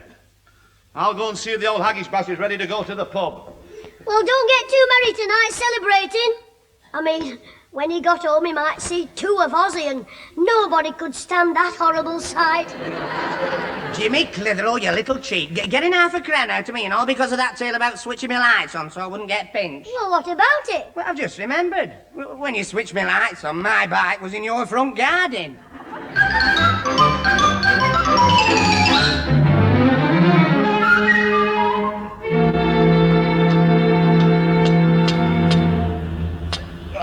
Yes, Mr. Holroyd. When Grandad said this fence wanted mending, I thought, I'm no good at that sort of thing, so I'll go and see our nice new neighbour, Mr. Holroyd. He'll know how to mend fences. Yes, and nice Mr. Allroyd's finished up doing the job for you, hasn't he? I say he's done the job. I must be crackers. Well, I'd like to help you, but I've got to hang on to Spot's lead so he doesn't get out again. Well, on with the job, Jim. Now, just get me a few nails out of that bag, will you, lad? Right, Mr. Holroyd. Thank you. Here we are. 1, 2, 3, 4. Here, Jim, don't go holding them nails in your mouth like that. You've only to forget yourself and swallow, and you get pins and needles in funny places. It's what I've seen the man do when he's mending my shoes. Aye, well, it's daft holding nails in their mouths like they do. That's just asking for trouble, that is, you know. You know, James, it puts me in mind of a chap I knew once on the stage. The great Oscar, sword swallower, glass chewer, razor blade muncher, you name it, he'll swallow it. Didn't it do him any harm, Mr. Holroyd? Well, you know, that was the funny thing, that lad. Very, very funny. For years he'd swallowed bits of iron and steel without any trouble, and then one Christmas, bang, tragedy. He was in hospital for 3 weeks. What happened? Swallowed a threepenny bit in his Christmas pudding. Oh, talk about laugh. When people asked me how I was getting on in hospital, I used to say there was very little change in him. Ooh, don't some mothers have them? Oh, very funny, that. Hello, look who's waving to us. Just going up the garden path. Oh, it's Alfie Hall. I'll see what he wants. Come on, Spot. It's your Uncle Alfie. All right, well, I'll carry on here then, Jim, for a bit. Hello, Alfie. Have you called for our Susan? Yes, Jimmy, is she ready for me to take her out shopping? Only I'm in a hurry to get away. You see, I had a bit of trouble coming here on my motorbike. I was going up Renshaw Street and I stuck my hand out to turn right into Cedar Square. Then I remembered it's one way, so I stuck my left hand out to turn into High Lane, but I forgot I got my right hand still out, so I ran into the back of a taxi. And the man unscrewed his meter and clouted your clock with his clock. Oh, look, it's not funny. It was Higginbottom's taxi. I dented his back bumper. The one on his taxi, I mean, not him. And he shouted after me as I drove away. I know where you're going and I'll see you there. I'm going to see young Clitheroe and his grandad later, you stupid looking, that's something very rude. Well, I don't know why he wants to see me and Grandad. Oh, heck. I bet he's found out about Ozzy getting his clothes dirty. What are you talking about? Last night I went round to see Ozzy about that boat while his mum and dad were at the pub and I found him in the back garden. I know. And you had a fight with him? I didn't. When he started to run away from me, I just gave him some beauty treatment. A mud pack. How did you give him that? When I accidentally got my foot caught round his ankles. What, you mean he fell down in the mud? Yeah, it improved his face. But it didn't do his clothes much good. All I know is Higginbottom's coming round here and he's looking for trouble. Well, this is a good place to find it. Oh, heck. If he tells me Grandad what I did to Ozzy, I've had my trip to the circus tonight. Ah, well, that's too bad, isn't it? I just want to have a word with Mr. Allroyd. I won't be a minute. Right, Alfie. Oh, heck. What am I going to do, Spot? If only I could get me Grandad and myself away from the house before the old dragon calls, I could ask Grandad to give me my ticket for the circus before he'd have time to call back again. But what excuse could I make? Hey, stop chewing your lead. If you swallow it, we'll have to take you to the vet and... Hey, that's it, Spot. Those nails I was going to give Mr. Holroyd. If I put them in my mouth again and swallowed one, Grandad would have to take me straight off to the hospital. Don't panic, I'll only pretend to swallow it. I'm not balmy, you know. Come on, we'll go over to Mr. Holroyd and Alfie, but don't let on what I'm up to, will you? You know, I was never much good at woodwork, Mr. Allroyd. I once made my mum a bedside table, but the first time she stood a cork on it, it collapsed and wet the bed. Oh, what exciting lives your family must lead up at Wuthering Heights. Oh, hello, Jim. Well, I've finished the fence land. How's it look to you, then? Oh, very nice. Grandad will be pleased. Hello. What's the matter, Jim? You look a little bit upset, lad. Mr. Allroyd, when I put them nails in my mouth just now, there was 4 of them. Was there? Oh, well, what about it, then? Well, look at me hand. I've only got 3 now. And I've got a very funny feeling down below. Oh, dear. Oh, dear me. Oh, calamity. What are you looking so worried about? Well, I think young Jim's just swallowed a nail. Yeah, Ralph, it's nowhere near his tea time. Hey? Jimmy, what do you want to go and swallow a nail for? Because I couldn't find any drawing pins, you daft aper. Don't just stand there, do something. Now, Jim, don't panic, lad, don't panic. Now, we'll take you in the house. Alfie, take his other arm, Where to? Yeah, I mean, what for? Well, we better carry him, you see. Now, if he walks, the movement might dislodge the nail and cause, well, complications to set in, you see. It's all right, I'll just walk slowly, then I'll be... Oh! Oh, dear. Oh, dear. he's in It pain. sounds as if that nail's done some damage already. I think it has. Well, there's only one way to find out, Alfie. Stick me in a bath full of water. What for? If you see any bubbles coming out of me, stand by to do another puncture.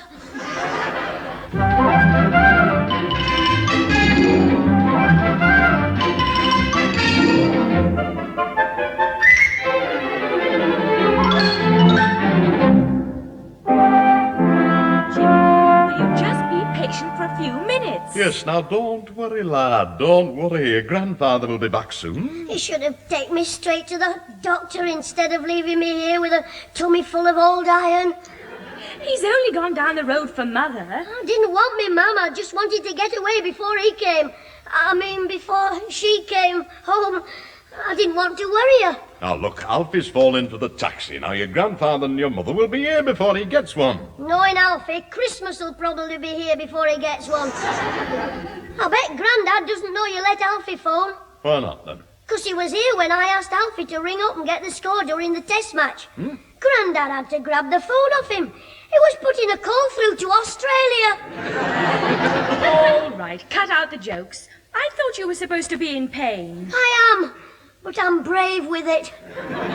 Oh, yes, you're very brave. Well, I'm braver than you. You'd be crying your eyes out if you were going to hospital. I would not. Get away. You've got to have a whiff of smelling salts every time you watch Dr. Kildare. Oh, very funny. No, I don't want to take sides, you know, but I think we must admit, Susan, that Jimmy is behaving very well over this business. Great courage, you know. Oh, I'm sorry, but we're doing all we can, Jimmy. Great You courage. just have to be patient and wait. Well, couldn't I have me dinner while I'm waiting? You should have had it ready by now. It is ready. That's not the point. You can't eat your dinner after you've swallowed a nail. Don't be daft. How much room do you think a nail takes up? Susan means eating the dinner might be dangerous, lad. Well, there's always that risk when she cooks it. Well, I'll fix a taxi for you, Jim.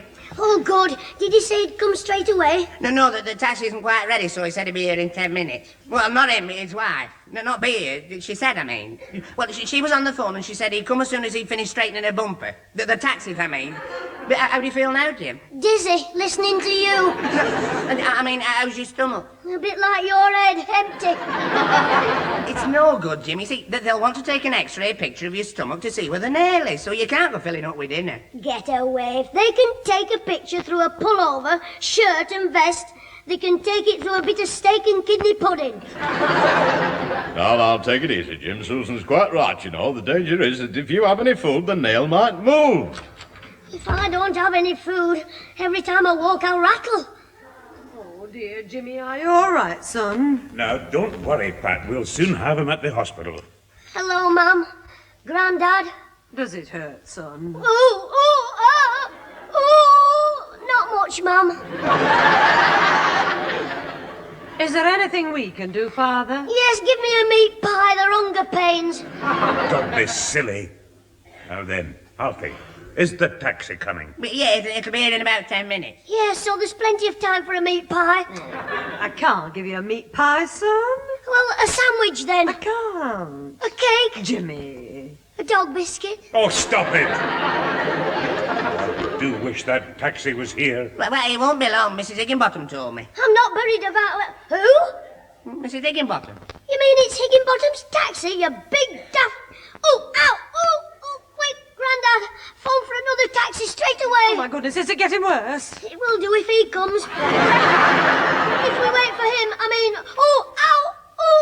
All right, then, all right. I'll go and phone the taxi rank. There's always one there. Well, what about Mr. Higginbottom? You tell him we couldn't wait. Tell him how ill I am. Don't forget. All right. Anyway, it's just as well, isn't it? What do you mean? Well, Jimmy's suffered enough. He doesn't want Higginbottom coming here about Ozzy and causing more trouble. Boo, me leg! Jimmy, You kicked Alfie. It was an accident. I got a sudden pain and my leg jerked out. Sorry, Alfie. Come here a minute. What now? Tell Higginbottom I'm too ill to be smacked. Tell him I've gone to hospital to have 9 operations, 3 blood transfusions, and an injection for dandruff.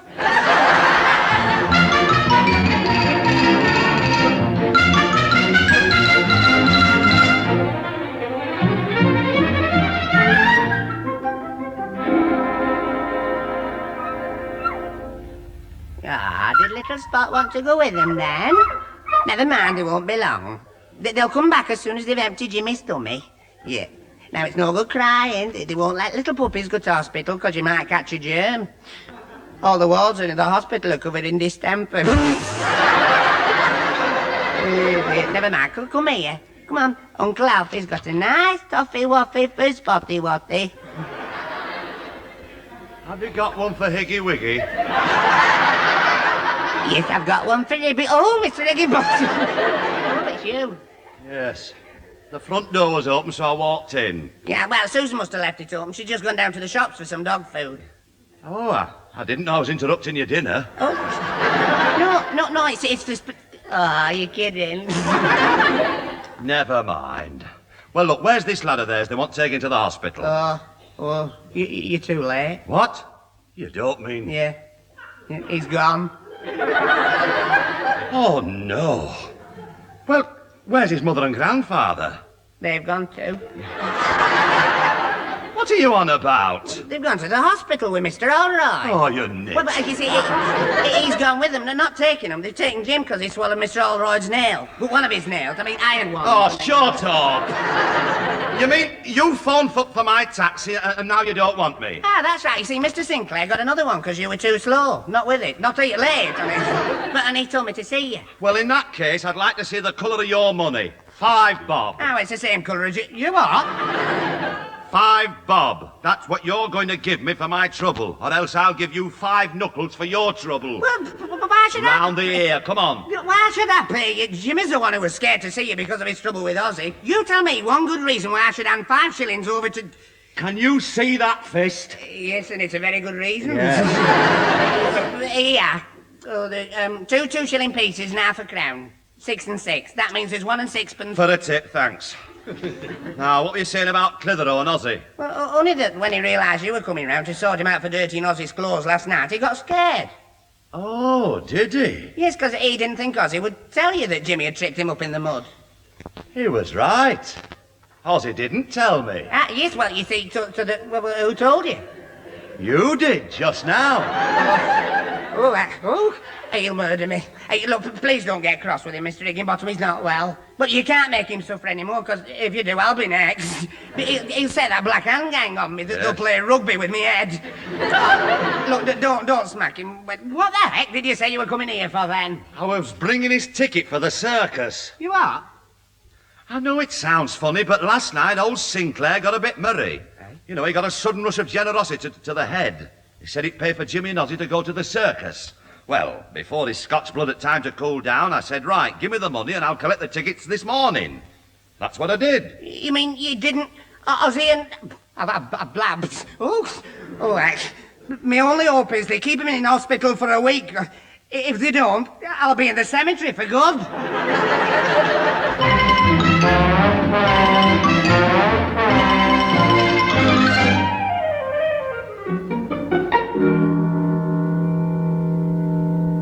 They're very nice toffees, them, Alfie. I think I could manage another one. Oh, good. Well, yeah. You certainly deserve something, being as brave as you've been. I thought you'd come back from the hospital looking all white and trembling. Oh, I'm pretty tough, Alfie. It takes more than the hospital to frighten me. I told the doctor, I said, once you've seen that nail on the x-ray, just start cutting. Don't bother about any chloroform. I'll be like Bronco. I'll just bite on a bullet or have a slug of whiskey. I bet he was very impressed. They are good toffees, them. Ah, well, here, have it. Oh, well, there's only one left. Well, that'll do for now. Oh, I'm just making some food for Jimmy, Alfie. Would you like something? Yeah, no, thanks, Mrs. Clitheroe. Hey, Jimmy was just telling me he didn't have any floriclarm or anything. Any? Oh, no, he didn't need any. Mum's busy, Alfie. But he just let him take the nail straight out. Yeah, he took it out himself. Are you sure you're not hungry, Alfie? You must have been proud, Mrs. Clitheroe, when Jimmy took that nail out himself. Well, not really. He took it out of his pocket. You what? I hadn't swallowed it. It was a mistake. When I did find it, Grandad went purple. He nearly swallowed his teeth. I suppose it was the price of the taxi. Now, don't you be cheeky. Grandad was very pleased you hadn't swallowed it, but he was puzzled about the pains in the stomach that you'd had. That's why he insisted on you still seeing the doctor.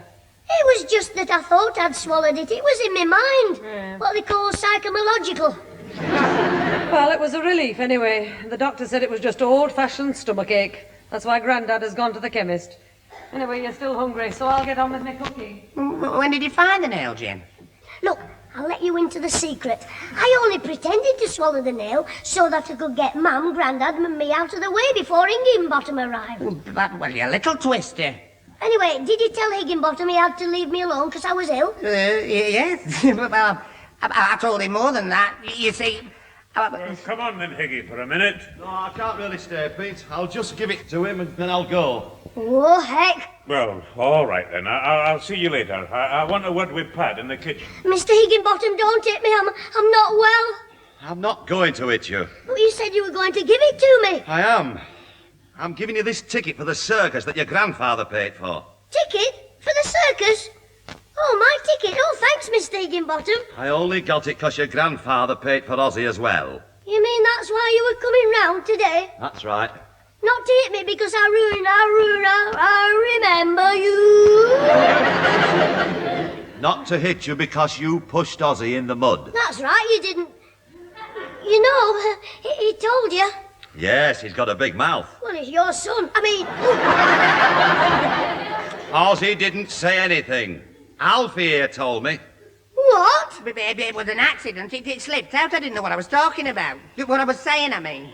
Bend over while I kick you in the brains. Mr. Higginbottom, I'm sorry, and it's very nice of you not to smack me. I would have done, but since you've been through all that trouble swallowing a nail, I'll forget it this time. Thank you, Mr. Higginbottom. By the way, did they find the nail all right? Oh, yes, it was in his pocket. Ow, my ankle!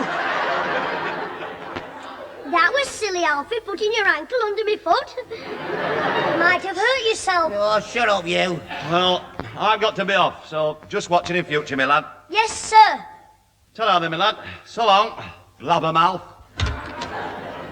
I wish you'd stop kicking my ankle every time I speak. I had to. I couldn't reach your mouth. Oh. Now, look at you. Look, you nearly got me murdered. Oh, all right. Well, I suppose I did ask for it. Well, Alfie, all's well that ends well. I'll just have some grub and start getting ready for the circus. Oh, no, you won't, young man. Will he, Pat? What do you mean? Your Grandad means you're going to bed as soon as you've had your medicine. Well, the circus ticket, it's paid for. Grandad'll take it back. There's the spoon, Father. I don't need medicine. There's nothing wrong with me. Oh, no? I suppose you didn't have violent pains in your stomach today. You weren't in agony. No. I mean, yes, but it was a false alarm. The nail, I mean. Jimmy, the doctor said you had to have this and then go to bed. What is it? Castor oil. Oh, I'm not having that. Go on, then. And now shows how brave you are. I mean, you were ill, weren't you? Yes, I was. Oh, heck. Ah, well, what are you going to do now, then, clever boy? The same as you do every time you talk. I'll open my mouth and say nothing. Let's have it. Oh, don't some mothers have a...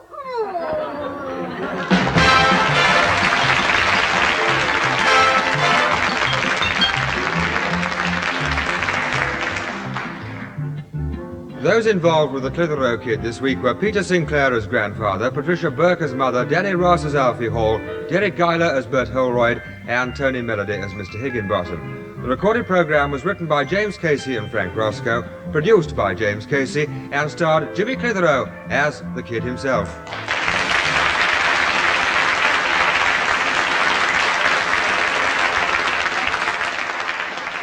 I thought you'd like to know I got to the circus 3 days later.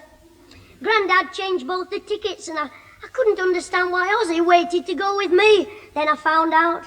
He said he wouldn't tell Grandad about me if I paid for the lemonade, popcorn, 2 lollipops a week, carried his boots to school and called him Sir. I daren't touch him myself, but Charlie Thompson can, so I've just bought a quarter of toffees for Charlie Thompson. And tomorrow he'll be singing a different tune. Two lovely black eyes. Ta-ra!